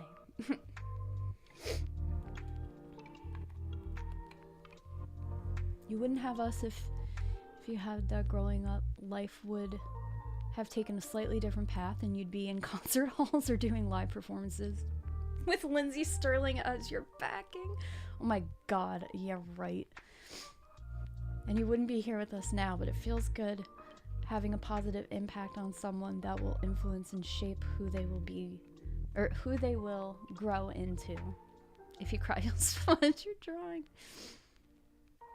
If you don't make mistakes, you have nothing to learn from. Exactly. Kids will not feel like they're overlooked like they will, like they would do in class when it's one-on-one. Because I never had private lessons. I just learned, you know, in elementary school or whatever, in a group.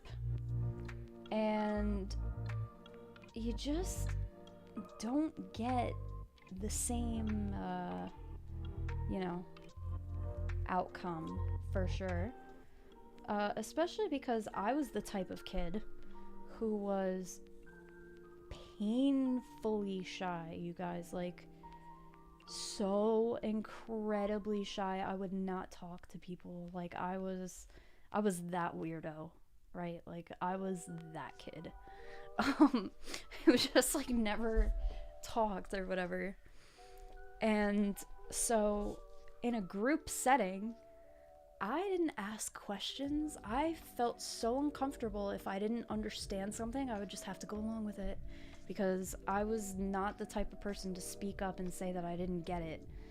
And it wasn't until I got older, well, a lot older, that I, like, you know, stopped being as scared. But when I was, like, really little and learning how to play violin and stuff, like, I never spoke up, ever.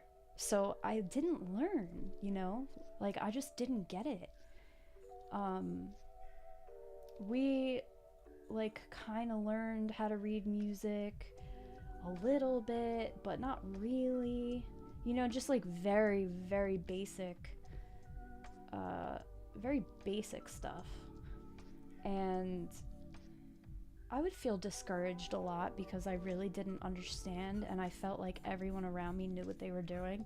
Like, specifically when I got older, I really felt that way, because kids in orchestra, like, all the kids who were, like, higher up in orchestra, they all took private lessons, and I was so jealous, you guys. Like, I was a really jealous person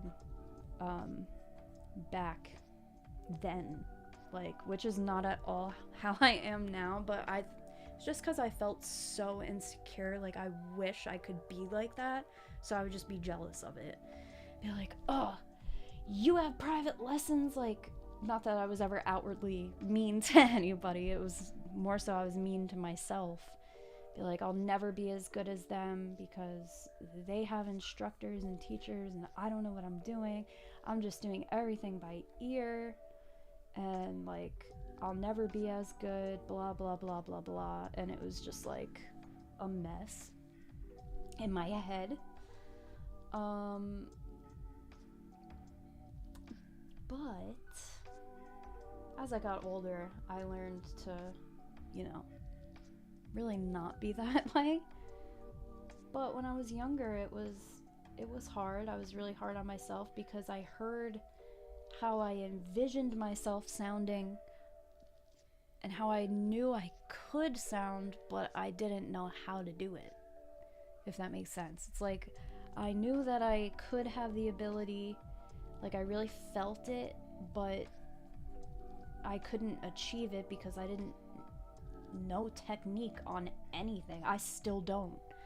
That's the weird thing, though. Like, I still literally don't. I just am over myself now and just, like, play what I feel, which I had never done before because I was so in my head. And then when I met Austin, I stopped being in my head so much, and he was like, no, just, like, play. And I'm like, no, you don't get it. Like, I don't know how to play. Like, I've been playing my whole life, but I don't know how to play.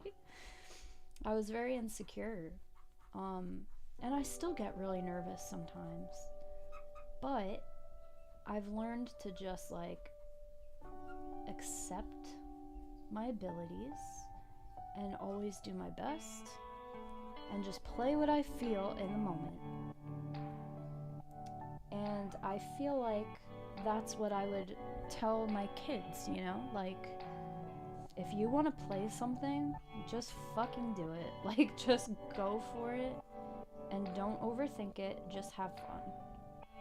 So it's like everything that I try to teach is what I really need to digest myself. And I feel like that happens a lot for a lot of people. It's like that whole saying, practice what you preach type of thing. It's so true.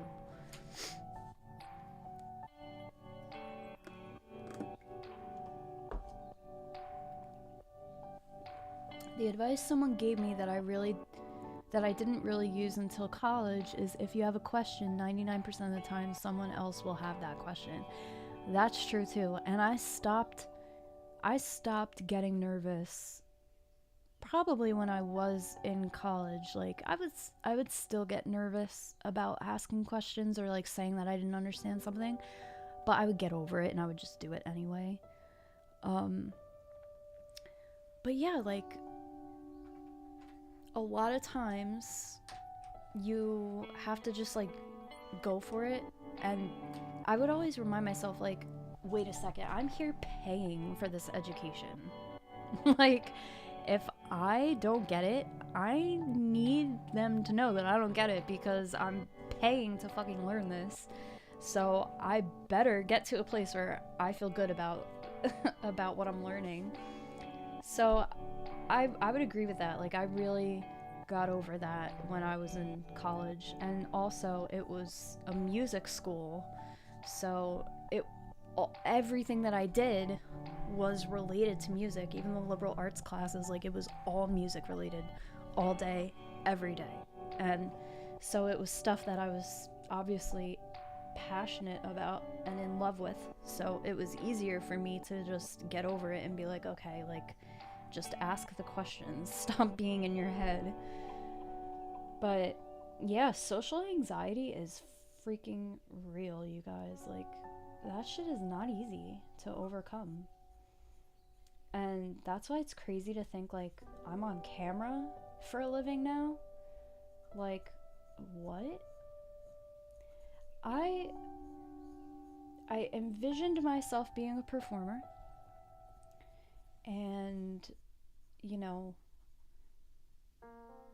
being famous, but like I don't really like care. I don't necessarily want to be famous. I just want to make a living doing what I love, which is exactly what's happening for me now because of you guys. Like, what the frick? It is so crazy. I'm so grateful, and Austin is so incredibly grateful too. We talk about it every day. But yeah, like, I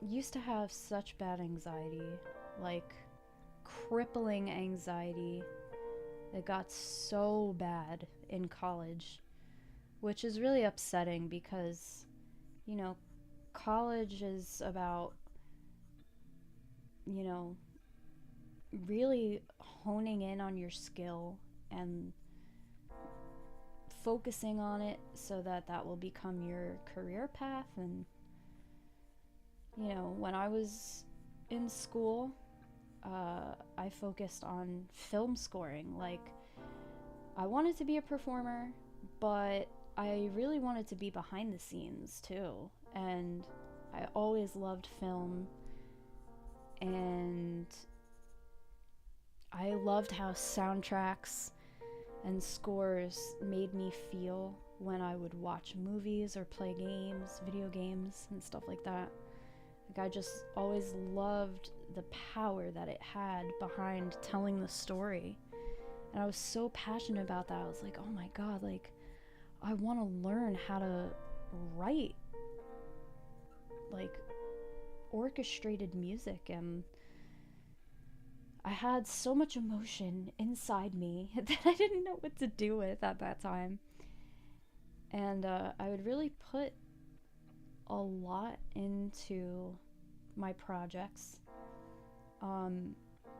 which was great. And I got A's and, you know, good grades and stuff, but I was always so hard on myself. And if I could go back, you know, people always like say that shit, like, oh, if I could go back and tell myself anything, I would just be like, yo, shut the fuck up, get out of your own way, and just like have fun, dude. Like, I was so hard on myself all the time that it sent me into this horrible place. And, you know, I learned so much by being in such a horrible mental state. But it is sad that sometimes, you know, you go through things that,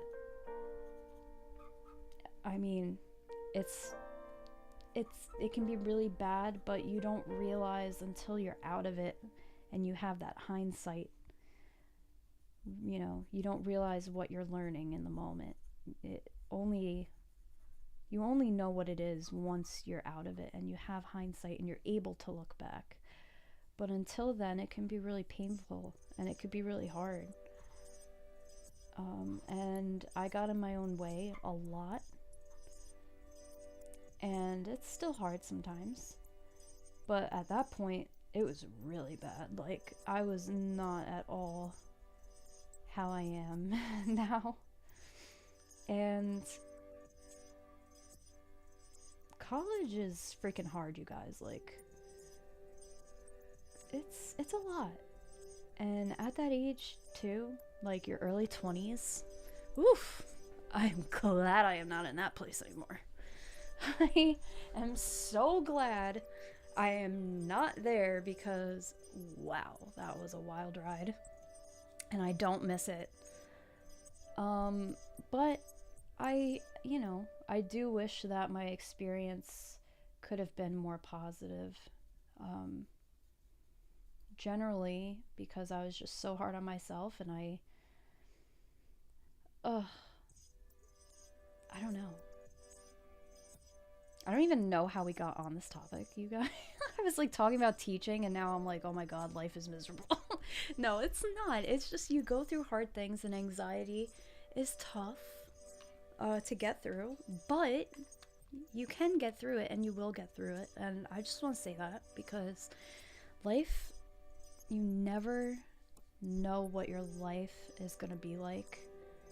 And that's like the point that I'm trying to get to, is like, I am so grateful that I went to school and I learned what I learned. And even though I'm not writing orchestral music for film and video games right now, I'm doing this with my life, and I'm so happy doing this. But I wouldn't be the person I am or have the skills that I have as a musician, even though I'm not doing that specific thing. I wouldn't be who I am. I wouldn't have the confidence that I have if I didn't go through all the stuff I went through when I was in college. So you just never know how your life is going to turn out, and that's why you got to keep going. Got to keep going, and like, just be yourself. Stop being hard on yourself. Put yourself in uncomfortable situations and try new things. Like,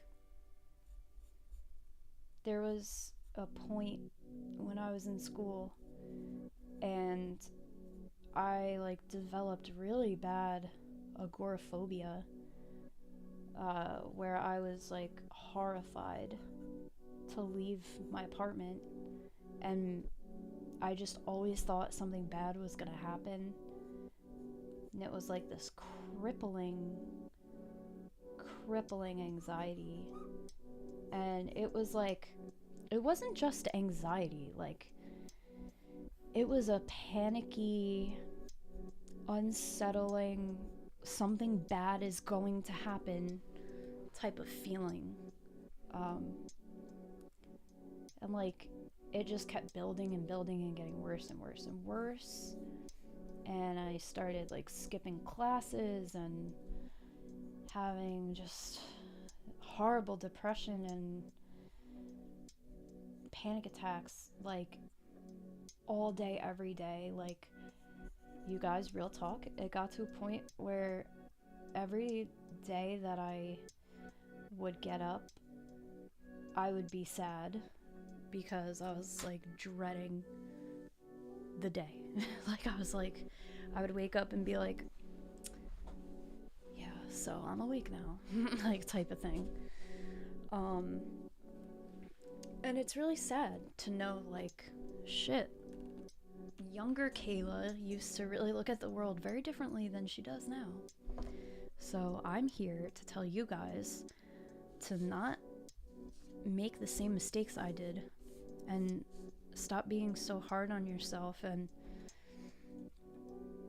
just find what makes you happy and do what's in your heart. As cheesy as that sounds, it's so true. Like for me, it was like I would judge myself with everything, and if I made a mistake, just like how I was saying, like some of my students like would get really hard on themselves, that's how I was too. I would be sent into a freaking panic attack, like so hard on myself. There were so many times when I was doing school projects and I would have to like, you know, compose things and then print out all the sheet music for the orchestra, and then I would be the conductor and have to go in there, and there were just so many times where I was so hard on myself, like I better not have made a mistake on anything. I need to get an A plus, like it needs to be perfect. And I would just have anxiety the whole time, but the point is to learn and to enjoy your life, not to be so stressed out. Like, why do we do that to ourselves? So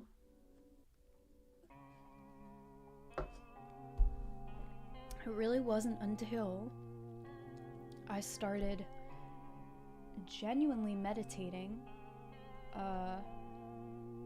on myself being mentally and physically healthy and wanting that for others, the people around me and the people all throughout the world. You guys, like, meditate on that every single day. It wasn't until like doing that our career started to really change and like move forward.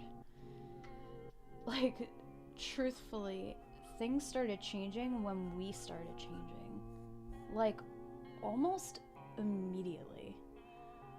It was actually wild, like the support of you guys, like it's absolutely crazy. And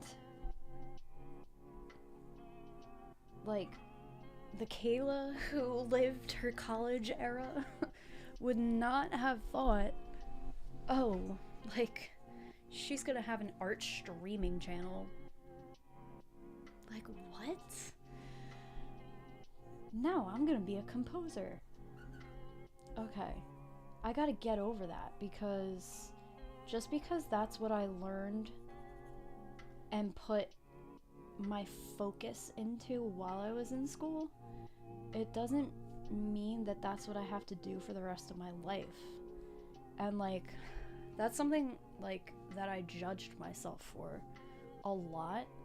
And I think it was hard because it's like, you know, you go to school and you expect your life to kind of like be a certain way maybe, and it's hard to when you go to school and there's other people involved in that, like your parents or other family who might be involved in your college and like financial and stuff, and then like to not do specifically what you went to school for, it can be kind of hard. Like, you could get hard on yourself, other people could be hard on you, like, oh, you're not even doing what you went to school for, why'd you even go, was it worth it?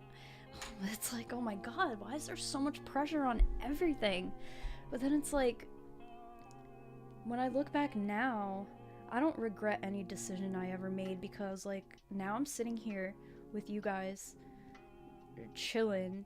I get to draw for an amazing subscriber and supporter Like, I never knew that I would be here, but I felt in my heart that I wanted to keep pursuing YouTube.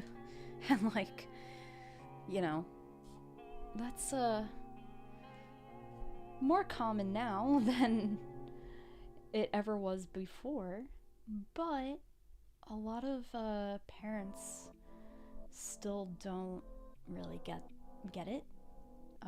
And it took a while for some people to come around to the idea. But now that we're making a full-time living from your guys' support, it's like just absolutely insane. And it's like I've dreamed of this for literally years. Actually, when I was in college and I was 21, I created my YouTube channel, and I did it when I had dropped out of school because my mental health was so bad that I had to not be in school anymore, but I was still living there. And I've mentioned this before on previous streams, but I went to an intensive outpatient program, and I learned a lot there. And I actually had support from people in therapy with me to start a YouTube channel, because that was something that I talked about that I always wanted but never did.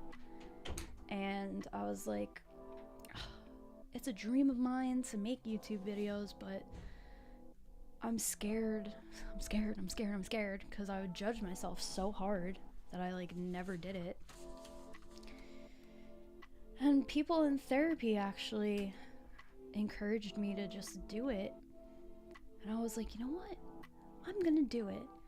So like in the darkest time of my life is when I decided, fuck it, I'm gonna put myself on camera and like make music and stuff.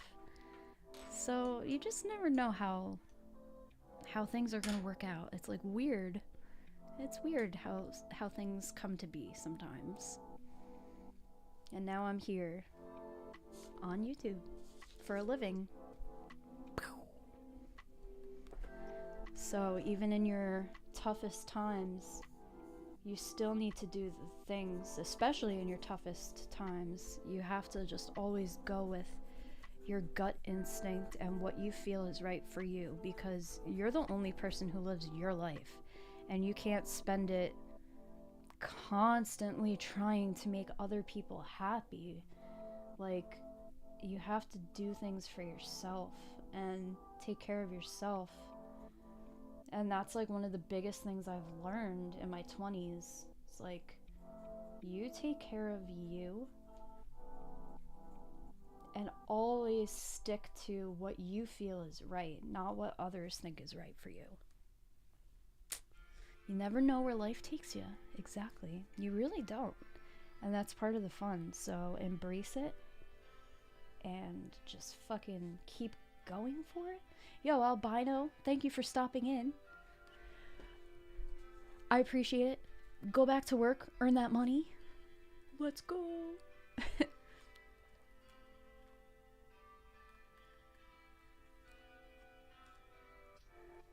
Oh, Albino, I didn't even see that you tried using the dono link. I appreciate that very much. Seriously, I appreciate that.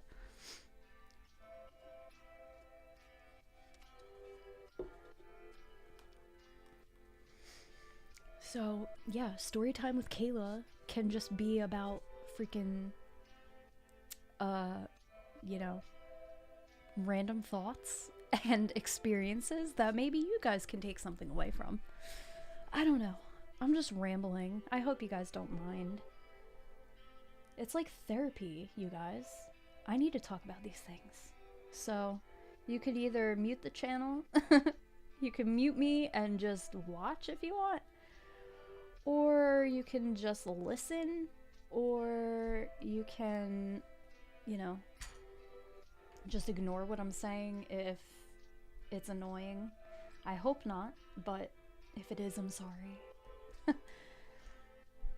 figure though, you know, why not talk about deep stuff? Who cares? You guys all know me by now. And it's actually helping me continue to just draw and not overthink the drawing process. I'm just like, let's keep going. Of course, we don't mind, we're getting to know you better. Aw, well, thank you. I want everybody to be happy and live a healthy life. And the biggest part of that is having a healthy mind. And I had no clue what that was my whole life until I was like 21 and went to mental rehab. I literally call it that. Like, it was legit rehab for your brain. I'm not kidding. Like, that shit was intense. What's up, Siege? Let's go. Yo, thank you. We're kind of like podcasting over here while drawing. I didn't really know what I was going to be doing, but apparently I'm talking a lot right now, so I hope you don't mind. It's all about life lessons. Life lessons and living healthier and happier. And drawing. Aw, thank you, Nick. I'm glad that you guys don't mind the talking, because the last thing I want to do is just like ramble and be annoying. So guys, you could feel free to be like, Kayla, shut the fuck up. Like, you're going on way too long about this. Also, like, I'm drawing at the same time, so it's like my mind is just continuing to go and go and go, because I'm also doing this. So if at any point you guys are like, yo, you just said the same thing 50 times, please just in the comments let me know, and I will be like, oh shit, you're right, I'm so sorry I rambled on about myself. Like, how annoying and conceited am I? Like, I was just talking about myself for like an hour. Like, ew, that's disgusting. But no, seriously, I'm talking about these things because I'm passionate about it, and because I want people to learn from my experience, because it took me a long time to really be able to help myself, and I didn't even know that that was the thing. Like, my whole life I didn't know, like, what is self-help, what is therapy really, what is, you know, like, I didn't have that. I didn't understand that self-care was important or was even a thing until I was in my early 20s and really went through some shit, like some deep dark shit, and I don't want that for anyone.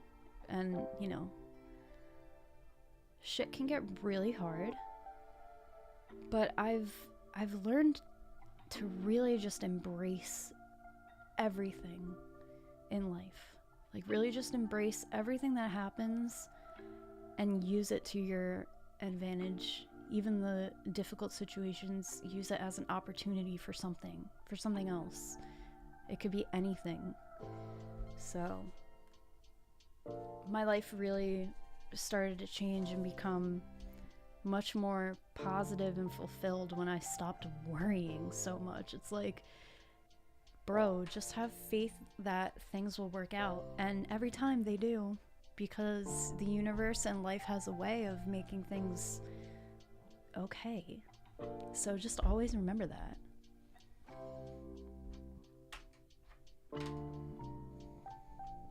Going through some of that shit right now. Well, you are not alone. And I know that's like something that you probably hear all the time. Oh, you're not alone. No one's alone. Blah, blah, blah, blah, blah. But it really is true. Like, dude, there's some crazy situations that I've been in. Like, we all have our own story and our own journey. And we're continuing our journeys each and every day, and that's a beautiful thing. And the wonderful thing about life is that nothing is set in stone.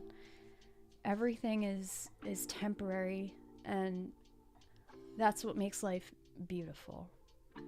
Things come and go, and while that can feel sad sometimes, it really is beautiful because life is always about transformation and evolving and continuing to move forward. That's the only option you have. You can only keep going. You can only move forward. So even if things are rough right now, they won't always be. And life is all about perspective and the way that you choose to look at your situation that you're in. And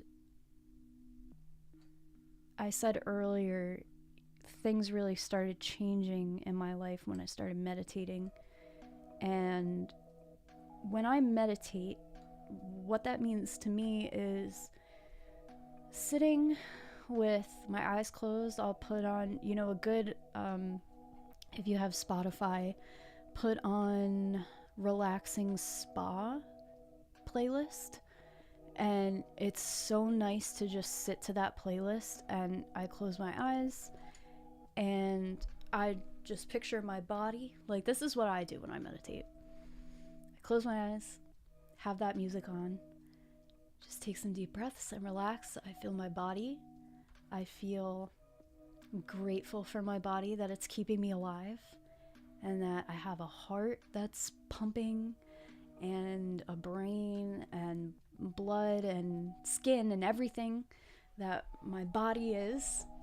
Like, I'm grateful for it, and that whatever this intelligence is that is keeping me alive without me even trying, I'm grateful for, and how that intelligence is connected to the entire universe and is keeping everything going and alive in our solar system and all this shit. Like, I just start thinking about all these things that I'm grateful for, and having that energy from just life all around me, and feeling that positivity and focusing on changing and tapping into that frequency of energy.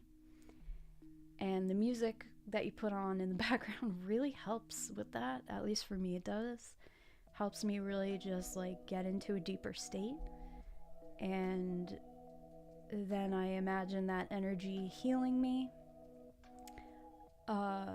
No, Steph, it is not what's on right now. We just have like copyright free music playing in the background. But I'm telling you, it's relaxing massage on Spotify. Go to that playlist. I'm telling you, like, you will feel so much better if you just close your eyes and listen to it for a little bit and just relax. And once I started doing that and like feeling gratitude just for anything, like, your life changes. It really does. When you think about your life and all the things that you have to be grateful for, it just changes the way that you look at life and the way that you look at your problems or things that you're going through. And it's easier to find solutions and easier to get through difficult situations because you're tapping into a different energy. And when you start operating on that wavelength, it's so much better, and it's just so much healthier. And it might sound a little trippy and like, I don't know, maybe I sound like a hippie right now, but guys, this shit is real. I highly recommend reading the book called You Are the Placebo. It changed my life tremendously. It changed Austin's life. Like, I'm not even kidding. Literally, we started reading it. We started meditating every day, setting positive intention for ourselves and for others all around the world. Like, I just imagine spreading like healing energy throughout my body and through myself and my mind, and like radiating that out to everybody else. And just like being able to put that energy into music, and then that energy reach other people as I'm playing. Like, I don't know, it can get really, really deep, but it's so incredibly healing. And doing that has changed my life. And literally 2 weeks after getting that book and reading it and meditating every single day, Nick X comes into the fucking stream and like changes our lives. Like that, I'm sorry, that's not coincidence. Like, it's just not. Like, I don't care what anybody says. Like, if you set positive intention and really mean it and do it for yourself and for others, like, your life will change. I promise your life will change. Right now, I am really trying to minimize some physical health issues that I'm having. And meditation is the best way to heal that. And I've realized that I've been to a fuck ton of doctors, dude, like, to try to get diagnosed with this issue that I'm dealing with. And over the last, like, 5.5 years, no one could find anything that's causing this issue or whatever, like. And then I'm realizing, like, after reading the book, like, there's so much that your mind has power over, and you can literally cure things. Like, you can cause health issues for yourself that you don't realize you're doing. So I'm like, fuck, like, is this just stress related? Is it all, like, am I causing this? So if I am, like, let's fucking reverse it. And it's hard, but it's something I'm working on. And I have genuinely seen change. What's up? Okay. Yeah. You can still be gone? Yeah, I'm chilling. I've genuinely seen change in my physical being when I focus on meditating on that. So the thing that I deal with is hives. And to the point where I'm in and out of hospitals. I mean, I gained, I think it was like 70 pounds in 8 months from being on antihistamines and steroids for like almost, dude, I don't even know, on and off, in and out of the hospital constantly. And it like fucked up. It fucked me up, guys. Like, it fucked up my mental health for like a minute. It still does, but it's something I'm still working on. But I went to like a doctor who tested me for, God, like everything, you guys, like everything. Like, I was honestly shocked with how much he tested me for, like how thorough he was. And everything is normal. And while that is a blessing, of course, like, okay, my health is great. Like, that's amazing. I'm so grateful for that. But it's also like frustrating because I'm like, can somebody fucking find what's wrong with me so I can just get rid of this already?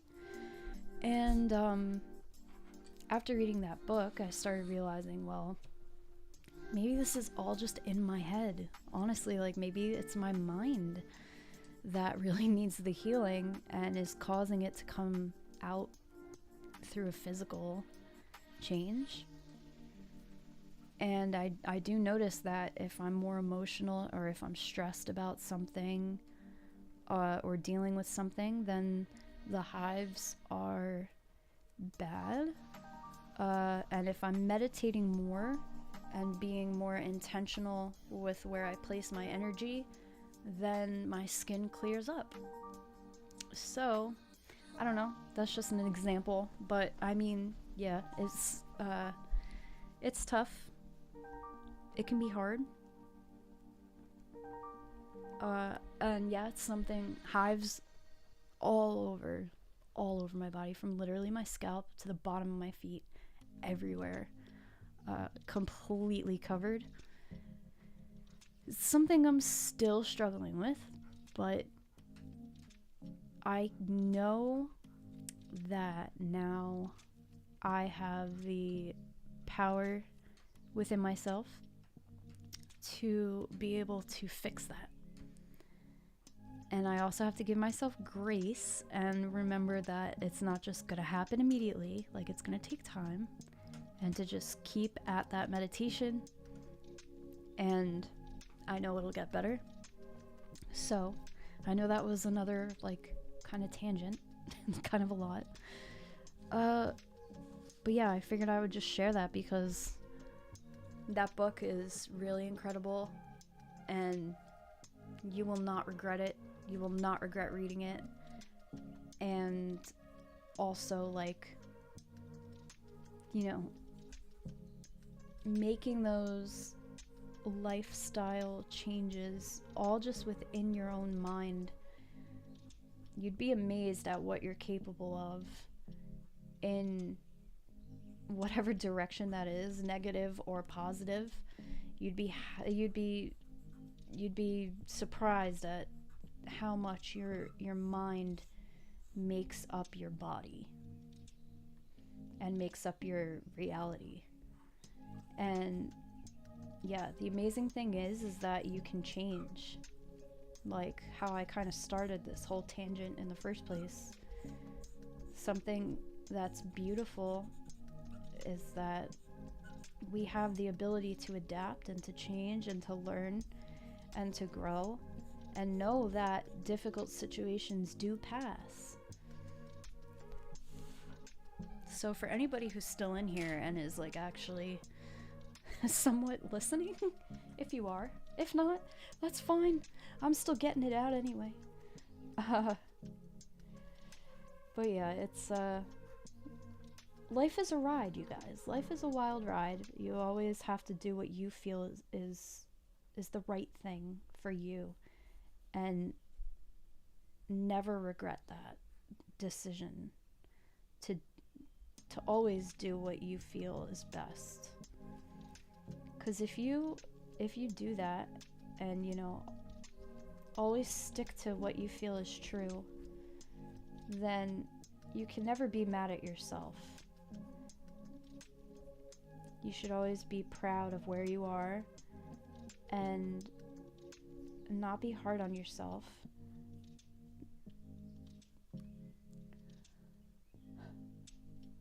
That's why they call it beating yourself up. Well put. Oh, yo, what's up, Brady? Oh, Siege, I didn't see your comment. On some real stuff, you and Austin helped a lot years ago. And still do now. It's one of the reasons I stayed here for so long. Siege, thank you so much. And that, like, is so incredible. Like, you guys have no idea how much you help us. Like, I don't even know how to put it into words. I truly don't. It's actually crazy. Like, that's some solid advice. Guys, I'm sorry. I feel like I've just been, well, it's weird because I'm by myself too. Like, I'm never by myself talking. I'm always with Austin. So it's like, what am I doing with my life right now? Like, does anybody really want to listen to me talk? Like, but see, then that's me not taking my own advice and just, like, going with it. Now it's me judging myself. Guys, can we, like, get through this together, please? Because I'm gonna have a panic attack. Siege, thank you for saying I'm mentally strong. I wasn't always, but I do feel that way now, and I'm very proud of that. And I wouldn't have been able to say that a few years ago. I would have been cringing at myself and be like, ew, no, I can't think of myself in a positive way. But, like, fuck that. You should think of yourself in a positive way, because if you can't, then who else is going to? And also, you don't have to live with anybody else in your mind. You only have to live with you for the rest of your life. So, like, why the fuck are we not going to be friends to ourselves? It makes no sense. Like, just be you, and, like, you're good, dude. Like, that's the thing too, is about anxiety and all that stupid bullshit, is like, it makes you overthink everything, and then it's like, what is the point? We gotta stop being like that, you guys. I'm saying we, I mean, I don't even know if you guys are like this, but I just mean in general. Like, in society or whatever, however you want to put it. Like, shit gets real, okay? We get real in here on this art channel. Like, I don't even care. We all need therapy, and I'm realizing now that these art streams are... We're gonna talk about real shit in here, you guys.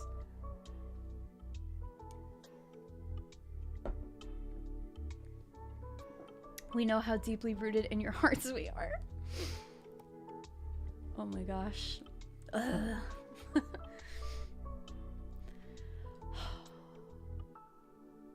I feel like I have a lot to say just about life in general, because I've been through so much, like, as I'm sure everybody here has, you know, but I feel like I have lived so many lives in 30 years. It's like not even okay. Like, it's not, like, I don't know, it's crazy actually, some of the stuff I've seen, some of the things I've been through, which I'm sure all you guys have crazy experiences as well. But yeah, like, let's just make this a community for us, you guys. Like, we can just talk about anything, like, just chill. We are here to just talk and vibe and make art and have fun. And yeah, like, I'm so grateful that you guys are allowing me to have this outlet to be something else that I can now use to express myself through not only art, but being able to actually talk and, like, communicate with you guys and say what's on my mind and, like, hang out, you know, because I love Austin with my entire being. He is my favorite person in the world and my best friend, and I love that I get to see him and work with him every day and do what we do. But it's also nice to switch it up, you know, and it's nice to be able to just, like, talk on my own. Like, what the fuck? I have my own stream now? What? Like, what is that? Like, what is my life? It's so crazy. So, it's really cool, and I get to talk about whatever I want to talk about and do whatever I want to do, and I don't have to worry about Austin being like, okay, let's do this. I know, I'm like, I love Austin so much, but he's annoying. No, I'm kidding. No, I'm not kidding. He is annoying, but it's fine. We're all annoying sometimes. But he's annoying all the time. You have the platform for it. We're going to be here for a long time every week, so we're going to learn a lot about you here. Oh my god, guys. As they say, wear my heart on my sleeve. Like, I have no problem opening up to people about stuff.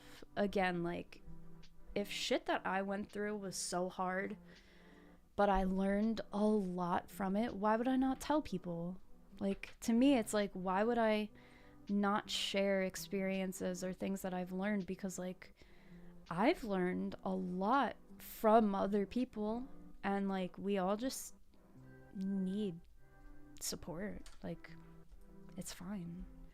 There's no shame in needing help from other people. It's what we need in life.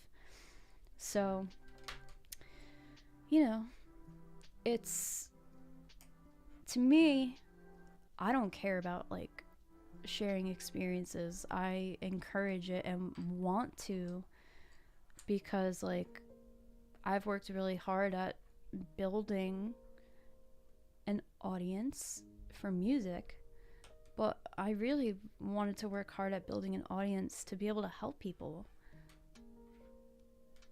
Kayla talking, Austin saying, okay, let's take another shot. Literally, though. Have you decided if you're going to keep the live vids on this channel? Yes. Yep. I'm going to keep it up. Why not? Why not? Who cares? I mean, at this point, I'm realizing it's part podcast anyway, so, like, just random thoughts. But yeah, I'm going to keep all the videos up on the channel. So if anybody, like, ever wants to join in later or watch it, keep it on in the background while you're doing stuff. Like, that's something I do all the time, you guys. Like, I'll put podcasts on, or like, I don't know, just other YouTubers. I'll put them on in the background, like while I'm cleaning or doing other stuff. Like, so why not? I could be that for you guys. You could put me on in the background. I would love that. You don't have to sit there and just watch me, because that could be boring. But I'm not saying that other content creators I watch are boring. I'm just saying, look, it's me judging myself. Never mind. Fucking stop. Stop doing that. Be confident. Guys, we all need to build up our confidence together. That's what we're going to do on this channel. We are going to be happier and healthier people than we ever thought we could be. That is my goal. We got this, you guys. We got this. And yeah, like, thank you guys for being here and for supporting me and allowing me to share my thoughts. Welcome inside my brain. Welcome. You might get scared at times, but if you bear with me, I promise things will be okay.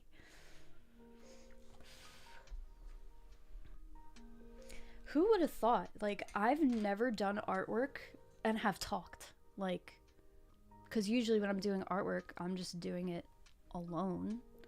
And maybe like watching, or like I have something on TV, or I'm listening to something. But now I have you guys, and I'm like, whoa, I talk a lot. There was like a solid 20 minutes at some point, though, I think, where I wasn't really saying anything. But damn, I feel like I've been talking so much. What do you guys think so far? I think we're getting somewhere. You know, it's not exact, but it's fine. We're getting the gist. We're getting the gist. I'm gonna start on the actual, like, visor part, I think, in a minute. I was just kind of doing the outline of it all. But I think we're getting there. We're getting there, making some progress. But guys, you see how long this shit takes? Take a pic of the pic after each live so I can stitch them together as a progress montage. Oh, cool. Thanks. I will definitely do that. Did you guys think I could talk so much? Probably not. Thank you, Steph. I'm glad that you like it. Drawing and podcast portion are both dope. Dr. Kayla Phil. Welcome. Welcome to my office. We have a top of a helmet for sure. Yeah, man. We're getting there. We're getting there. Again, this will just keep coming together more and more. Like, because I'm gonna go back and continue to do shit, like, all throughout. But I can't perfect it all at once when I'm doing it. I just gotta keep going and then be like, oh yeah, okay, so this needs to be a little darker, that needs to be a little lighter, this needs to be here, that needs to be there, blah blah blah blah blah. It's easier to have more perspective once you're doing more of the drawing. That's probably obvious, but fuck it, I said it. And I'm not going back. Okay. It's part of the confidence we're working on, you guys. Whew. Alright, what am I gonna do now for this visor part? I'm trying to think of where I want to start for this. I mapped out where the shadows and highlights are. So maybe I'll just start filling those in with this, actually. Let's see. I'll start here. I'm just gonna, like, go through whatever is calling me, whatever is standing out to me. That way I can, like, start getting the shapes of everything.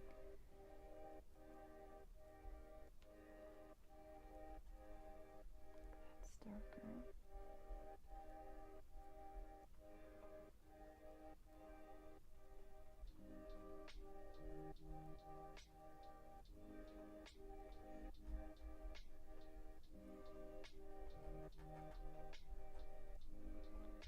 So for those of you who don't know, These are blending stumps, which it's just paper basically, that has leftover charcoal on it from just smudging things around, and I'm just using that right now to like block in some of the shading. Let's see. I was just thinking, I've never heard you talk so much, but that's not a bad thing at all. It's really nice. Oh, well, thank you. You guys are just feeding my ego. Can I get a hell yeah for confidence? Aw, hell yeah, let's go, let's go. I've seen you talk a bunch on your birthday stream and the 24-hour stream, for example. It's great to see you bringing out your confidence more. Yeah, I'm trying. I mean, like, what else am I gonna do? I don't want to just, like, be boring. So, I'd rather be annoying than be boring. Actually, ugh, I don't know which one I'd rather be. Oh, boy. What would you guys rather be? Would you rather be annoying to somebody? Or just straight up a bore fest? Like, I feel like if you're boring, it's like, ugh. But if you're annoying, you can reel it in. If you're boring, it's like, how do you really come back from being boring? I don't know. If you're annoying, you can just be like, you know what? I need to take a step back and stop being crazy. I don't know. Boring or annoying? Boring or annoying? What would you rather be? Stupid fucking question, but I want to know. Literally means nothing, but I'm sticking with it. I said what I said and I'm sticking to it.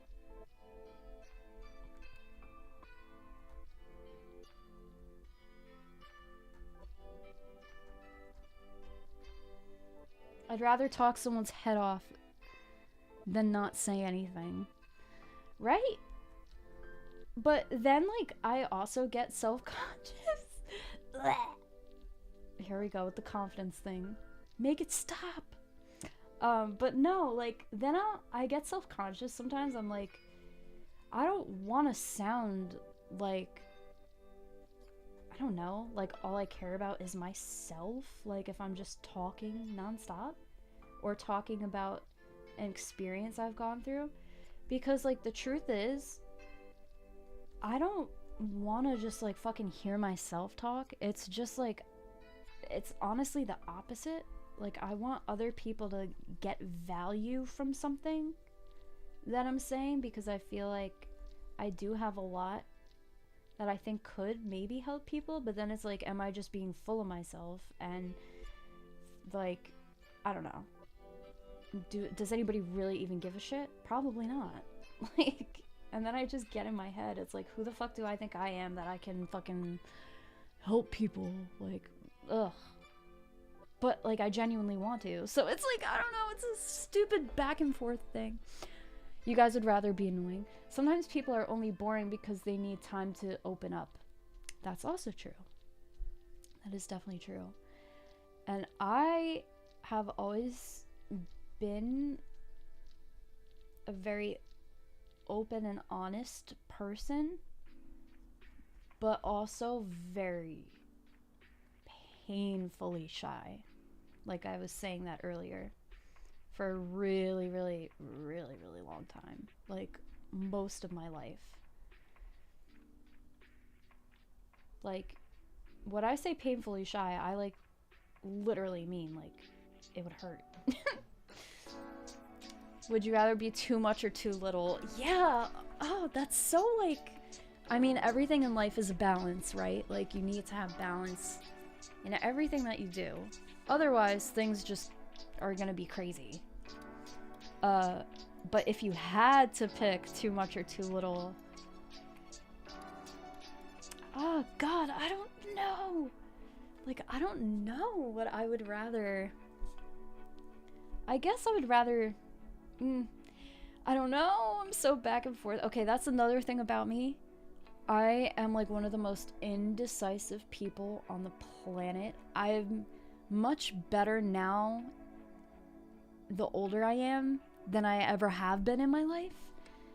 But I think, I don't know, does anybody know what like decision making anxiety is? Like, is that like a nervous, like what type of response is that when you can't make a decision?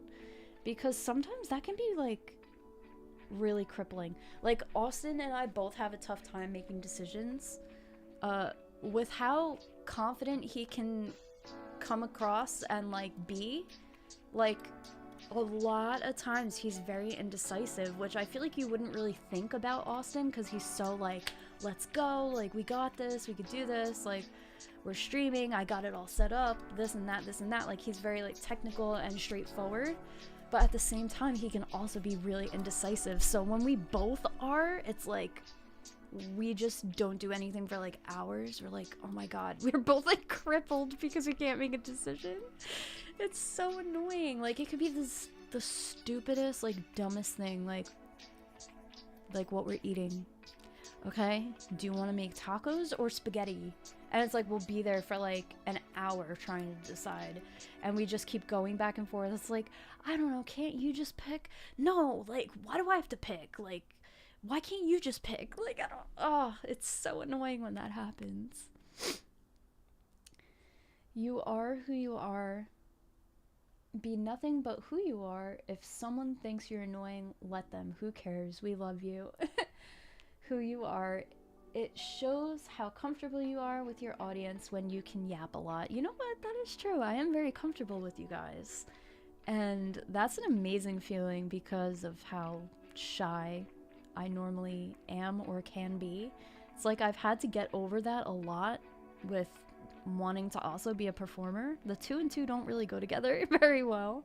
So you have to just like really get to that point where you don't care and just be like, at the end of the day, I'm an entertainer, so whatever.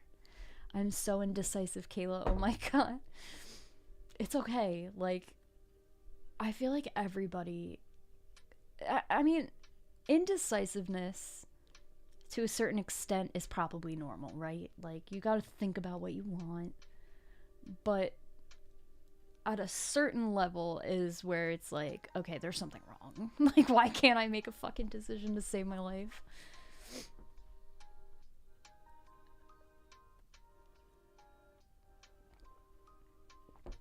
Oh, that's a good point. It's worry about making the wrong choice and not be able to change what's happened once the choice has been made. It's caring too much about regret. I think that's where Austin can relate a lot to that.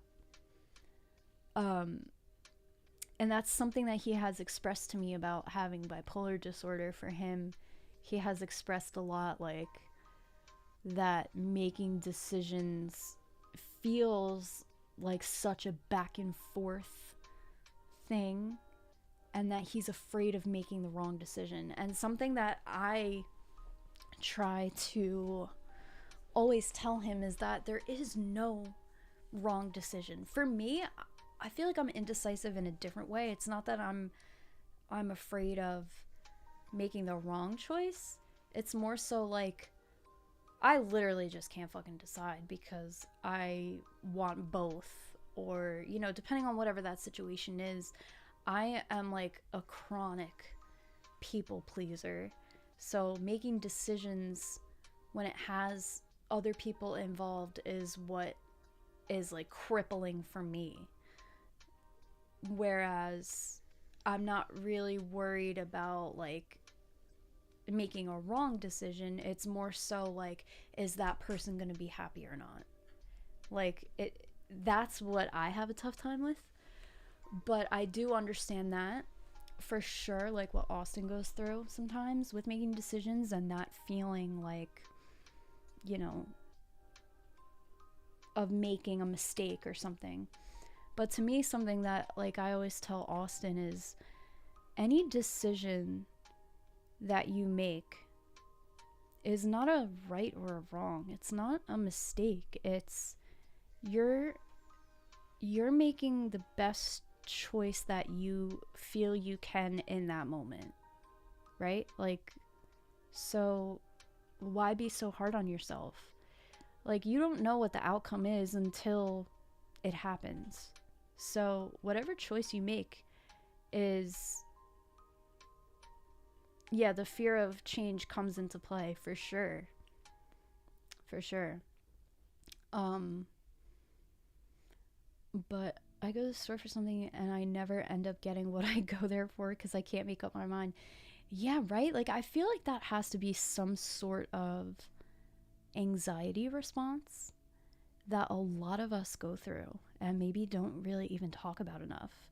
Like, I feel like making decisions is difficult for a lot of people. Like, the smallest things. What flavor ice cream do you want?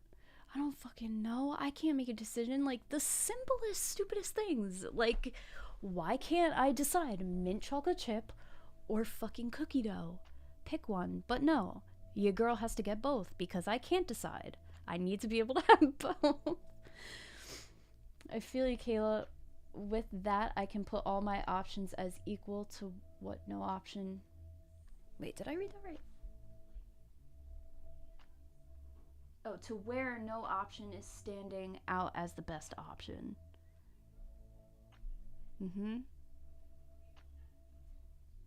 Oh my god. I could hear Austin in the other room listening to me. Ew, that's so cringe. Can you put headphones on or something? Or like turn it down because I don't hear myself. Ugh. It's so weird. Yeah, guys, making decisions even for the simpler or simplest things, why is it so hard for a lot of us? I feel like we need to talk about that. We need to dig deep here and figure out what that is, because I don't want to be like that. So, but yeah, what I always tell Austin is that you do the best you can every single day in everything that you do. And for that, you should be proud. And I want to tell all of you guys that same thing, because it's easy to lose sight of that. And it's easy to be judgmental on yourself, as you've seen with, you know, as much as I've grown over the course of my life, you guys can see that I still am judgmental towards myself. I get it. Specifically with, you know, creative decisions or things that I express myself with. But yeah, I want you guys to know that the advice and things, that the perspective that I have, that I tell Austin a lot when he's feeling down, is that you're always doing your best. You're always doing the best you can. And for that, you should be proud. And I really mean that.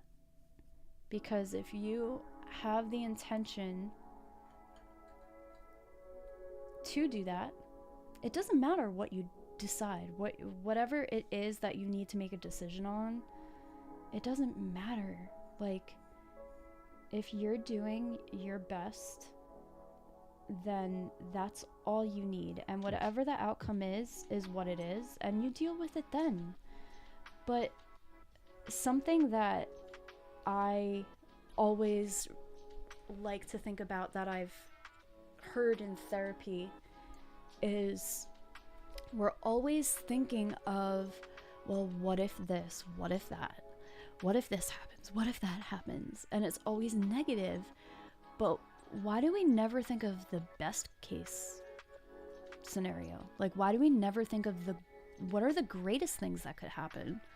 What are the best things that could come from this? And like, when you really start focusing on that, like, holy shit, the way that your life can change, all because of the perspective that you have on yourself and your capabilities, and, you know, how you view yourself is so powerful to how you live your life.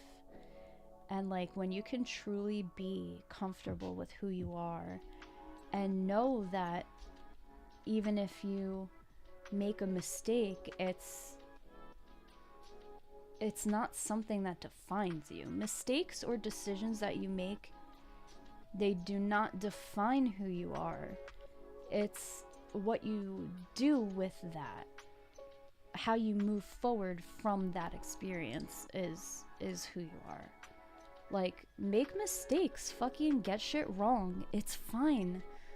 The more mistakes that you make, the more experience you have to learn from and to grow from, and to be like, okay, well, what can I do better then in the future? Like, it doesn't need to be so serious. We don't need to be so fucking hard on ourselves all the time. Like, we don't need to be like that.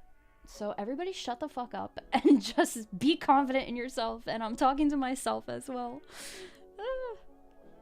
Like, shit is gonna go down, like, not how we expect a lot of times. But, like, if you go into things without having expectations and just allow it to be whatever it's gonna be, whatever that outcome is, just embrace it and, like, keep going and learn from it and look at what you can take away from every situation rather than allowing that situation to take over you. Because you're always in control with how you view things, even if your mood is in a certain way, or if you're feeling or going through a depression, or, like, you know, with Austin having bipolar disorder, like, if he's having, like, a certain mood swing, like, you can't necessarily control certain things. Like, you can't control a mood swing, for instance, because that's a chemical thing that's happening in your brain. However, you can control your perspective on it. Like, you can take yourself out of your own way, if that makes sense. And it could be hard, obviously. Like, I'm saying this as though it's just like, oh yeah, just do it. But, like, it's gonna be hard if you tell yourself it's hard. And that's a fact, you guys. Like, if you tell yourself straight up, like, that whole saying, fake it until you make it, oh my god, it's so annoying when people say that, but honestly, like, it's actually true. If you tell yourself you can't do something, you're not going to be able to do it, because you're literally making it your reality that you can't. But you can do the opposite, and it works. I've lived it, you guys. Like, I mean, and maybe think about that. Like, really think about that. Have there been times in your life where you've known you could do something, so you did, and it worked, and you didn't even have to think about it because you just know you can do it? So, like, why not live your whole life like that and actually believe in yourself and know that it's true? Like, shit can always be hard, but only if we make it that way. What if we did the opposite and lived our lives on not, like, the what ifs in a negative way, but what if it opens this door, or what if we have this opportunity for making this decision? Like, it doesn't have to be so negative all the time. We don't need to have so much anxiety with everything. Why don't we just, like, do what we feel is right and fucking stick to it and see what happens, and not be so, like, oh my god, what's gonna happen? What is this? What is that? Like, just be you and go with what you feel. I'm telling you guys.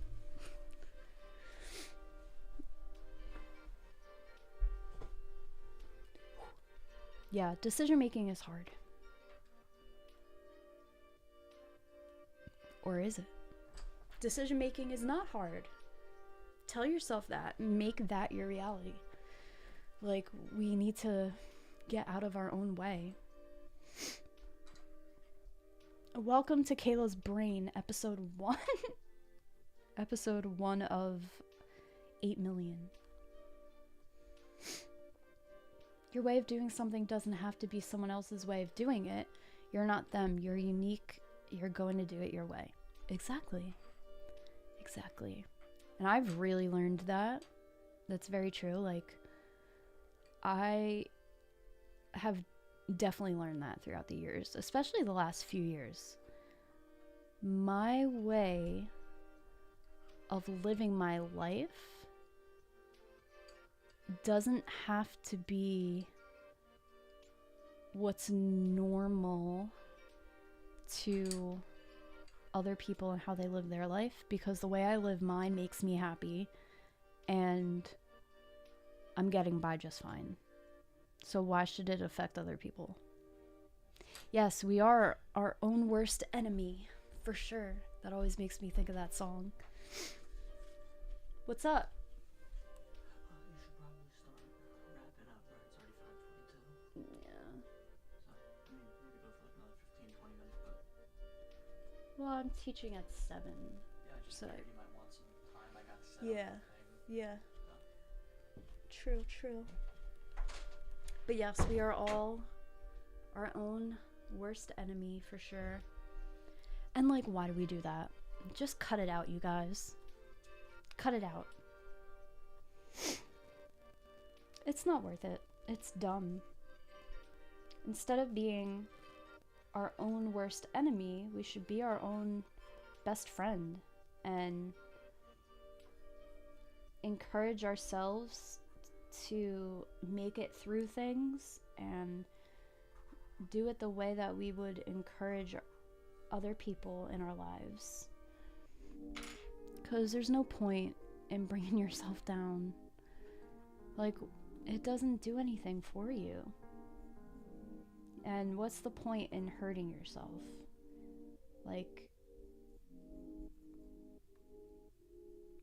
you can always change the situation you're in and get through whatever it is you're going through by making the decision to accept and adapt.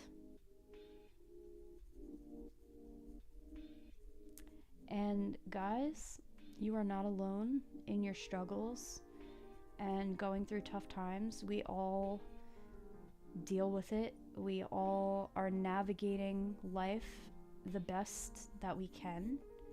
And that's all that you can do. And learn from your past experiences, learn from others' experiences. Read and listen to uplifting podcasts or books, or, you know, do things that are positive, that make you happy, and make that your everyday. And it makes a big difference in your life, like, overall.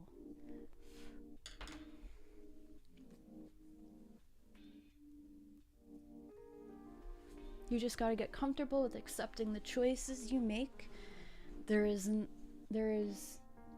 no good without bad. Nothing will ever always go your way. You can hope, but it's an unrealistic expectation. Expectations is a big thing. It can be a big struggle. From what I've experienced, nothing good ever comes from having expectations, because, like, you're just gonna end up constantly feeling disappointed, or, you know, setting expectations. It depends on the situation and, like, the subject of what it is. But I find that generally in my life, expectations have never been helpful. You can have goals, but to have expectations can be dangerous. And I feel like having goals is very different than having expectations, for sure. Goals are positive and healthy, and expectations can just set you up for disappointment every time. You have to take things as they come, set goals, and, go for it. But yeah, expectations can be very tricky and very, very unhealthy very quick.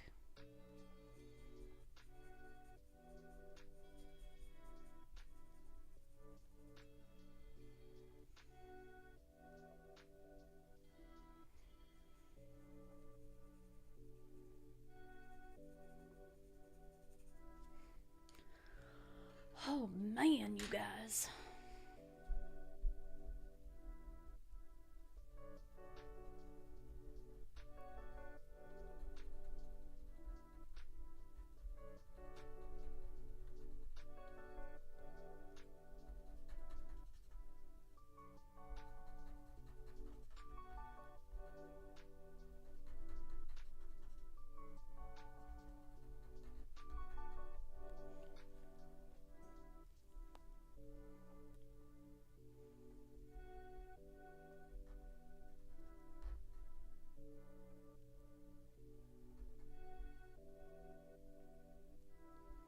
I'm so grateful that you guys are here, and I am having so much fun.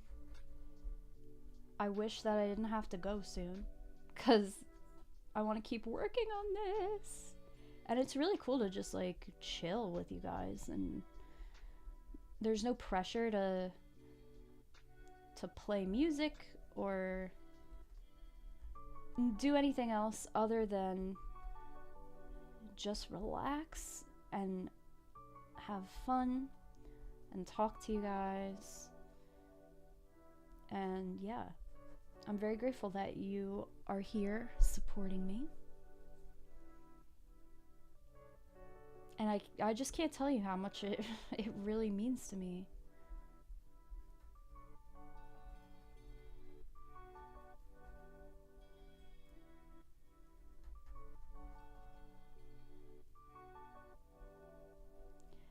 It's cool too to be able to like actually talk about shit and like,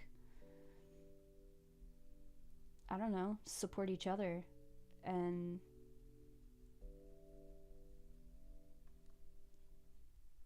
I don't know, learn from each other and connect in other ways. I mean, obviously music is my number one passion in life, but it's really cool to be able to connect in a different way and do something else that I love that, doesn't have to do with music, where we can just talk the whole time, and even if we don't talk and we just like chill out, it's still really cool and it's fun. So yeah, I'm really happy to have you guys here, and the fact that like you guys basically right away subscribed to my art channel, and like you guys are here on my first stream. Like, what the heck? That's so sick.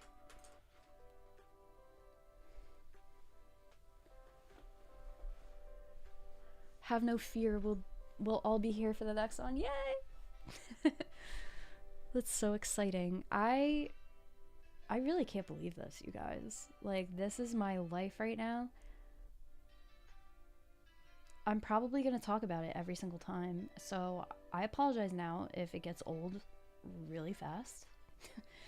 But I can't help it. Like, I just want you guys to know what this means to me. And to Austin, too. But I mean, this is like a crazy dream that I never thought I would do. Never thought that this would be a thing. I never intended on making my artwork public, but it's so much fun, and I'm really happy that I get to connect with you guys in a different way and, you know, share this with you guys, and that you actually care and are interested. I mean, I never thought that anybody would care about this. So it's really amazing that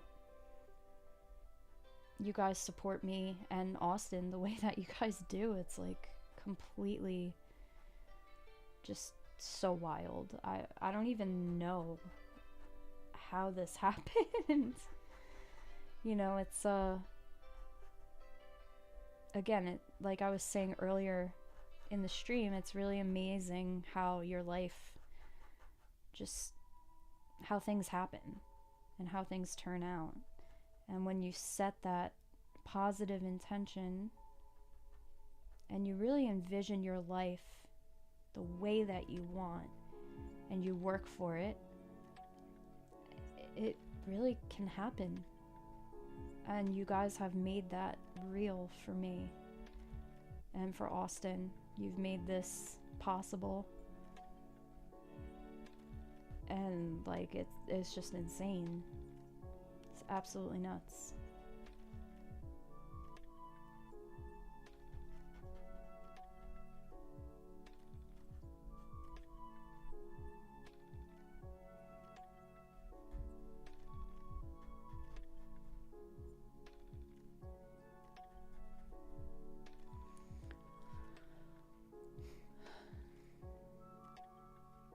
Oh boy. Wait. Completely different dynamic to your art time. I'm glad you like the feeling. It's so crazy. You're so talented in multiple forms of art while being the amazingly positive person you are. Oh, Siege, that's so nice. I want to give you a hug. And yes, I'm a hugger, by the way, you guys, in case you couldn't tell. I mean, like, I'm a Hufflepuff, so... I will forever remember I was your 13th subscriber on this channel. That's so hype! I was one of the first, if not the first, teehee, years ago. Yeah, so I created this channel... I don't know. I was subbed to Kayla Finelli. Oh, shit. Yeah, everything was, like, privated on that. This is a different channel. This is not the Kayla Finelli channel. The Kayla Finelli channel still exists, but it... Yeah. Hufflepuff? Yes, I'm a Hufflepuff. Get with it. No, this channel has not been up years.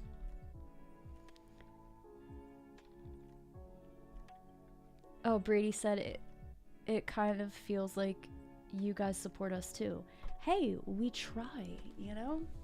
That's what we want. Like, we just want to put positive stuff, positive energy out there for people because, like, everybody needs it. Like, we all need positive energy in our lives, positive people in our lives. Enough with that toxic bullshit. Like, get out of here. We don't need that. There is no place for toxicity on this channel. I'm gonna tell you guys right now. So I'm really, really, really, truly very happy. Do I English? I don't know. I'm having a tough time right now. Maybe it's because I talked a lot already. And also, Siege, I was not always a positive person.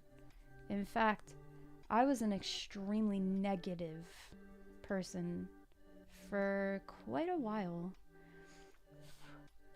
Back in my early 20s. And maybe like some teenage years too. Not a great time. Not a great time for me at that point in my life. But have learned a lot since then. And like I've kind of said throughout today's stream, that's one of the incredible things about life, is that you just keep learning and you keep growing. And I realize as well, especially over the last like year, like right before turning 30, I realized just how much I really have learned about life and about myself and the way I want to navigate my relationship with myself. And I want to always be proud of who I am and be true to who I am. And it feels really, really good. And I'm really proud of who I am. And I could not see that for most of my life. So you always can get through the things you're going through and allow yourself grace and time to heal and time to change and develop new skills and habits within your own self and your own mind and your body, your spirit. It's all so important. And having a healthy relationship with yourself is the most important thing in the entire world. It really is. Like, that is something that I've really come to learn over the last decade, especially, you know, approaching the years, probably like late 20s, maybe around 28. I really started realizing just how important it truly is to be there for yourself and make decisions based on if it's healthy for you. You know, I mentioned before that I am a chronic people pleaser, like to the point where anything I do, I'm like, if it involves anybody else other than myself, I like struggle hard. And it's something that I really am working on. But the times that I have done things to make myself happy,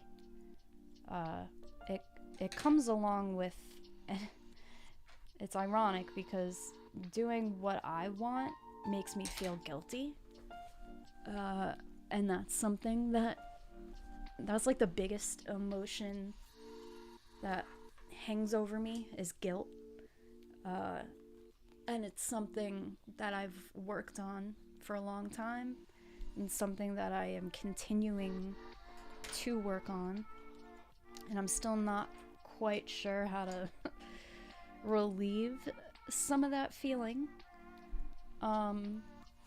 But when I do make the decision to do things that make me happy or are the healthier decision for me, and maybe that decision does disappoint other people,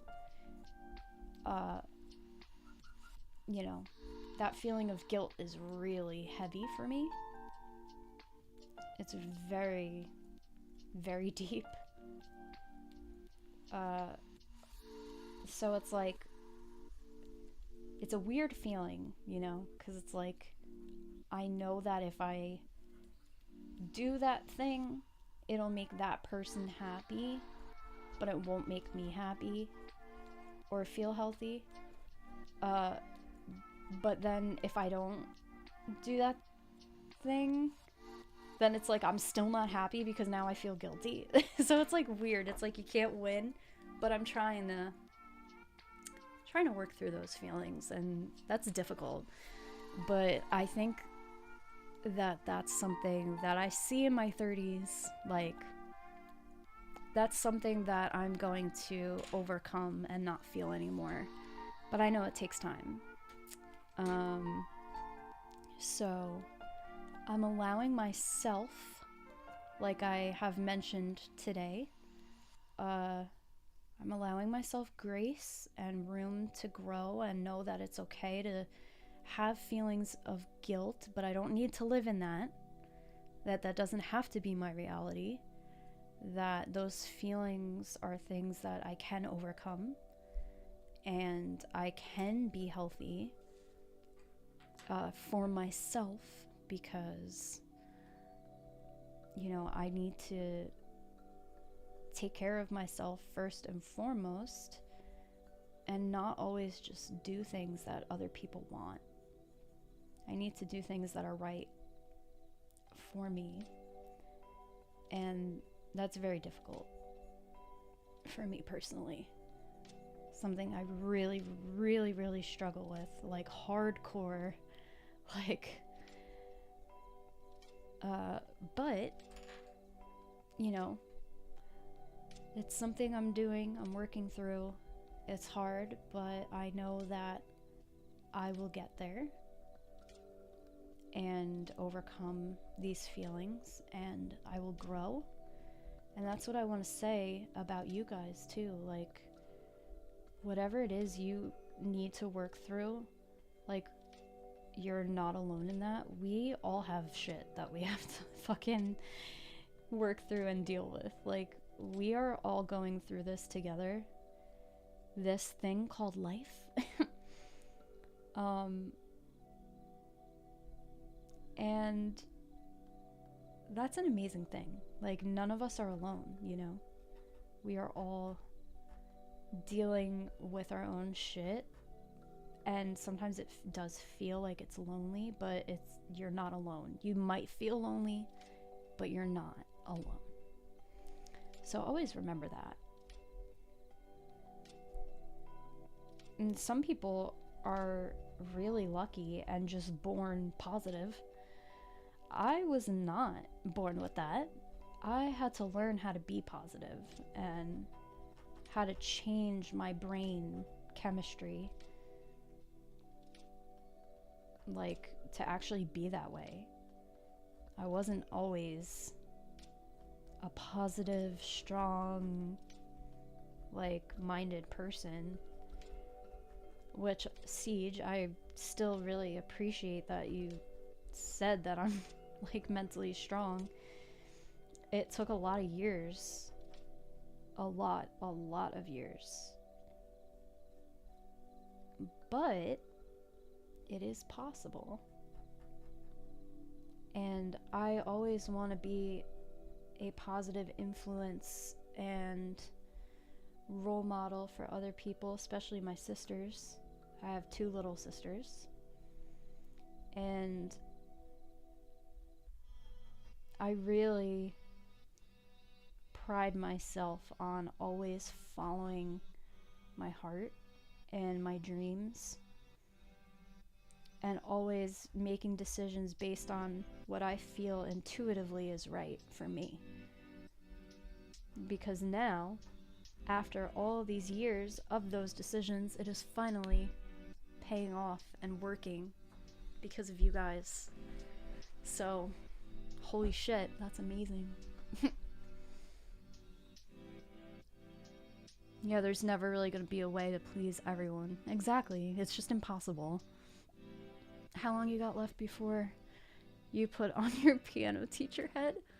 Like an hour and 15 minutes until I have my lesson. So I am gonna have to go in a few. Yeah, sometimes it's hard. I'm doing things that you love without... Wait, what? Sometimes it's hard doing things that you love without feeling guilty for your significant other because you feel like you're being selfish. Your heart makes a lot of your decisions. Sorry, I'm just catching up on some of your comments.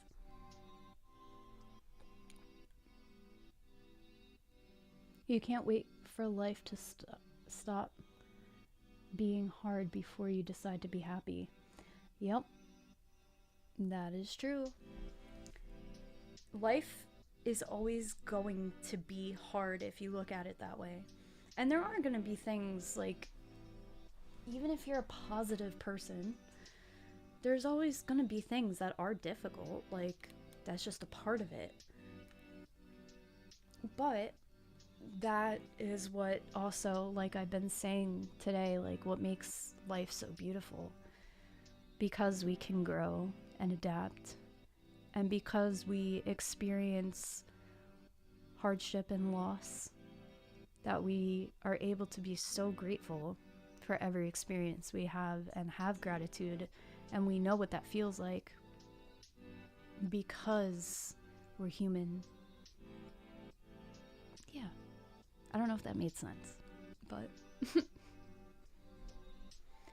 are your sisters little sisters? They are. They are. I am 12 years older and 15 and a half years older than both of them. So I'm much older. much older than them. It's pretty crazy. But yeah. It's also really cool though too, because hopefully I can teach them a lot of things that I would not have otherwise been able to show or teach them from my mistakes. Have I been, closer in age with them. So, yeah. I am probably going to stop in a few minutes, but I do want to just get a little bit more of this in here.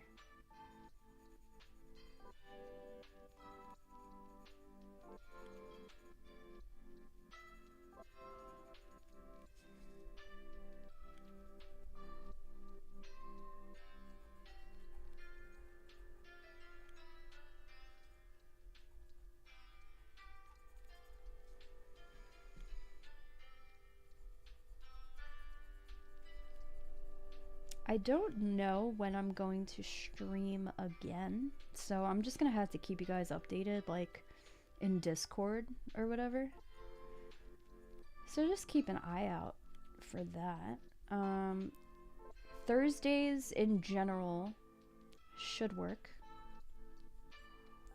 just so you guys know. But I definitely do want to do more than just once a week, so it might have to be on like a TBD type basis depending on that week. But yeah, I'll always let you guys know in Discord when I'm gonna be on. That other light just turned brighter. That other light used to be our front porch light, but then we replaced it, and so it was on a timer to go on at whatever 5:45 or whatever time it is right now, and we never changed that setting, so the light just like randomly turned on.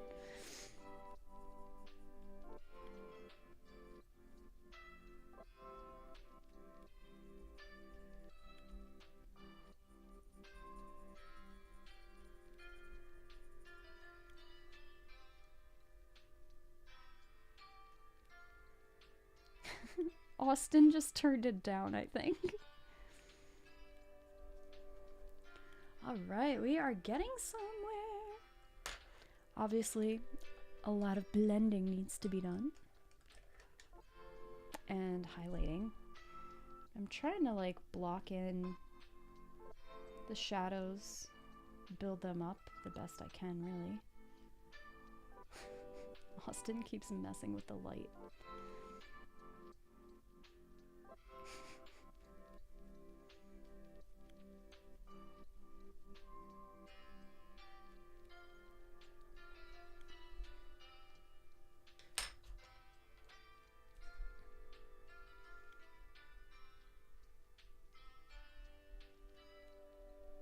I think one of my favorite parts of doing any type of drawing is the highlighting. Like when you can go in with the highlighter and create reflections or whatever it is that you're highlighting. I don't know what it is. It's just satisfying. There's something about it. Something about it is very relaxing and fun.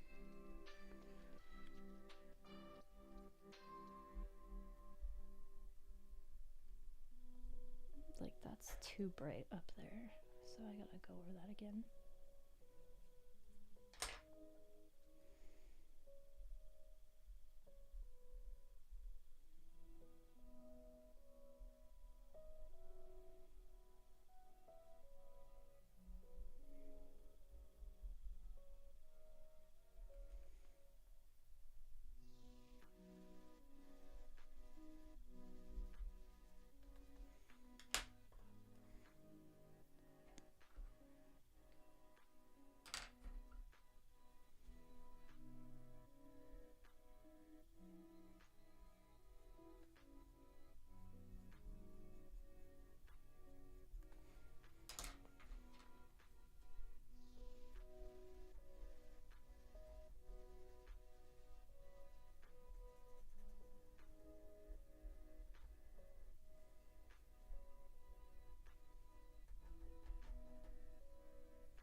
So, despite how much I talked today, I feel like I got a decent amount done.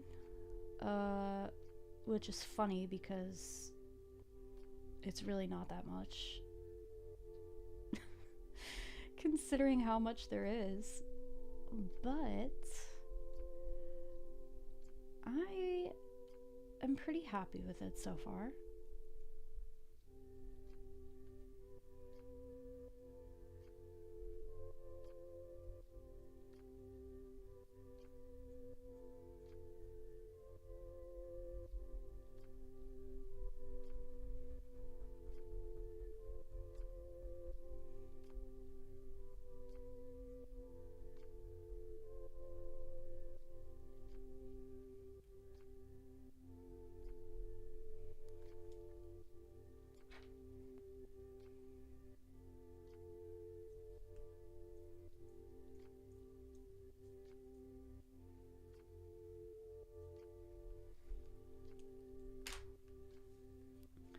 The visor looks amazing. Oh, wow. Thanks.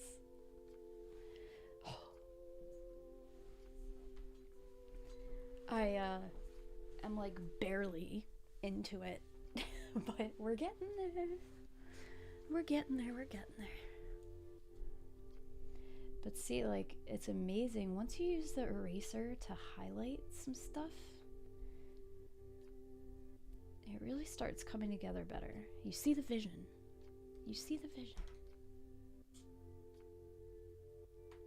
Like, the rest of this, you guys, oh my god, that's gonna be so much. Definitely a challenge for sure. Because, like I said, I've never done anything even remotely like this at all. But I think just taking it a little bit, just one small section at a time. Gonna have to obviously clean up all of this stuff over here, but I'm not gonna worry too much about it right now because it's just gonna get messy again anyway, so I'll worry about that later.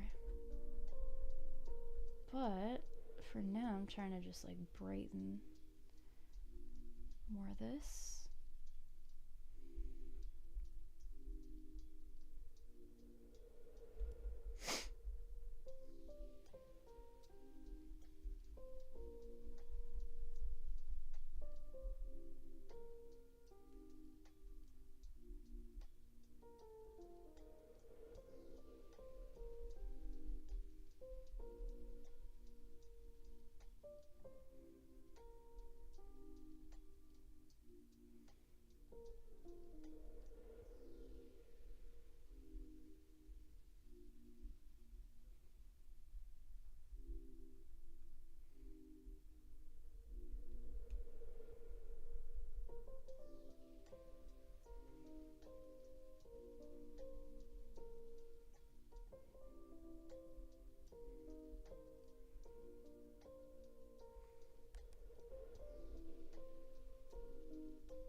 Oh my god.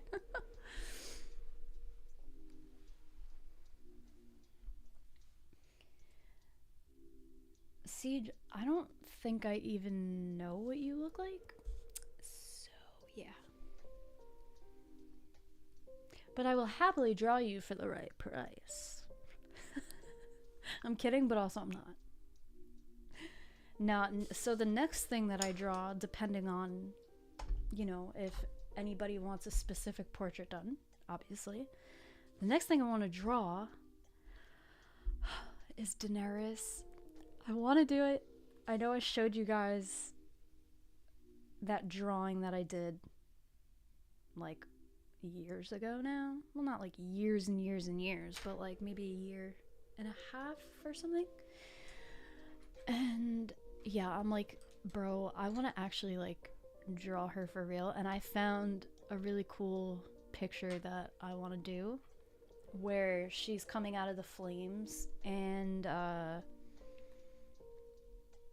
the dragons just hatched. So it's that scene. I don't know if any of you watch Game of Thrones, but it's like a fucking epic, iconic scene, and I really want to draw that. I think it would be really cool. So after this is done, that's the next one I'm planning on doing, if, you know, I don't have any other commissions.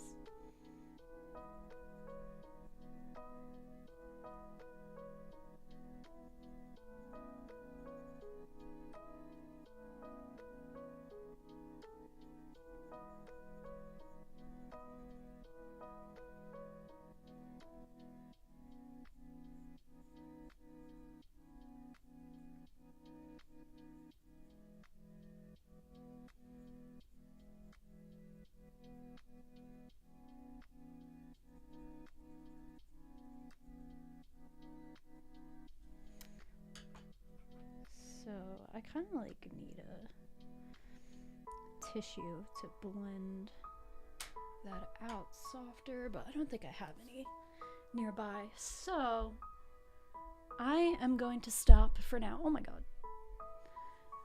Yeah, so this is what we have so far. I'm pretty happy with how it's coming out. Got a lot to do. A lot to do. And yeah, I drew this line here, if you didn't see earlier in the stream. I drew this little reference line over here because this left side of the background is all going to be black. So that's going to be really sick. And then this side is all going to be white. So I'm going to have to erase all the smudging that you see all over the paper because that's just kind of what happens when you're using charcoal. So yeah, that's fun. But yeah, it's coming along. It's coming along. Got a lot to go, but it's a lot of fun. And if I had the time, I would continue to keep going right now. But unfortunately, I must end for tonight. I, once again, appreciate you guys being here. And I appreciate all of the support. And yeah, I'm just really happy. First 4 hours down looks awesome. Holy shit, has it been 4 hours and that's all I have? And that's not even done? Like, none of this part is done at all. That just has like random shading in it from what? From the charcoal just like smudging everywhere. So that's really all I kind of did so far, but it's fine. Dude, I wanna... Okay, yeah, they're just... These drawings take a really, really long time. But... Go teach that girl a thing or two on the piano. Yeah, these drawings take a really long time, but it's worth it because I love it so much, and I always feel really proud of the end result. And I want to keep feeling that way. I don't remember, we talked through a lot of this shit, you guys. Like, no judging on this channel. No judging ourselves. We gotta be more confident, and when I say we, I really mean me, but if you guys are struggling with that too, then you guys too. So we need to be more confident in ourselves, and yeah. It's so relaxing for us too. Oh, that's good. I'm glad. Angel mod when? I don't know. I didn't set up the stream. But yeah. Nick, thank you again for making it possible for me to get this up and running officially. Because you bought the equipment for the ceiling and this camera. And a bunch of other stuff that we needed to make it possible for me to actually stream doing this. And obviously for picking this challenging but fun picture to draw. I'm really excited to see how it ends up turning out and to have you guys along with me and apparently podcasting while but podcasting to myself. So maybe bring up some topics that you want me to talk about next time.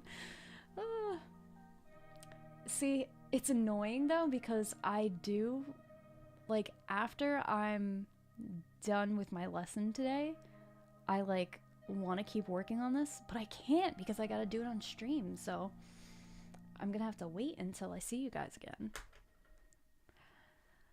So yeah. But yeah, I'll keep you guys updated, obviously, on Discord whenever the next one is. And this is bothering me. So now I'm like, oh my god, I need to... That's so dark. Look at how magical it is when you just erase things and it creates a highlight. It's so satisfying. I'm like, okay, I'm gonna stop. But seriously, I do need to. Ay, ay, ay.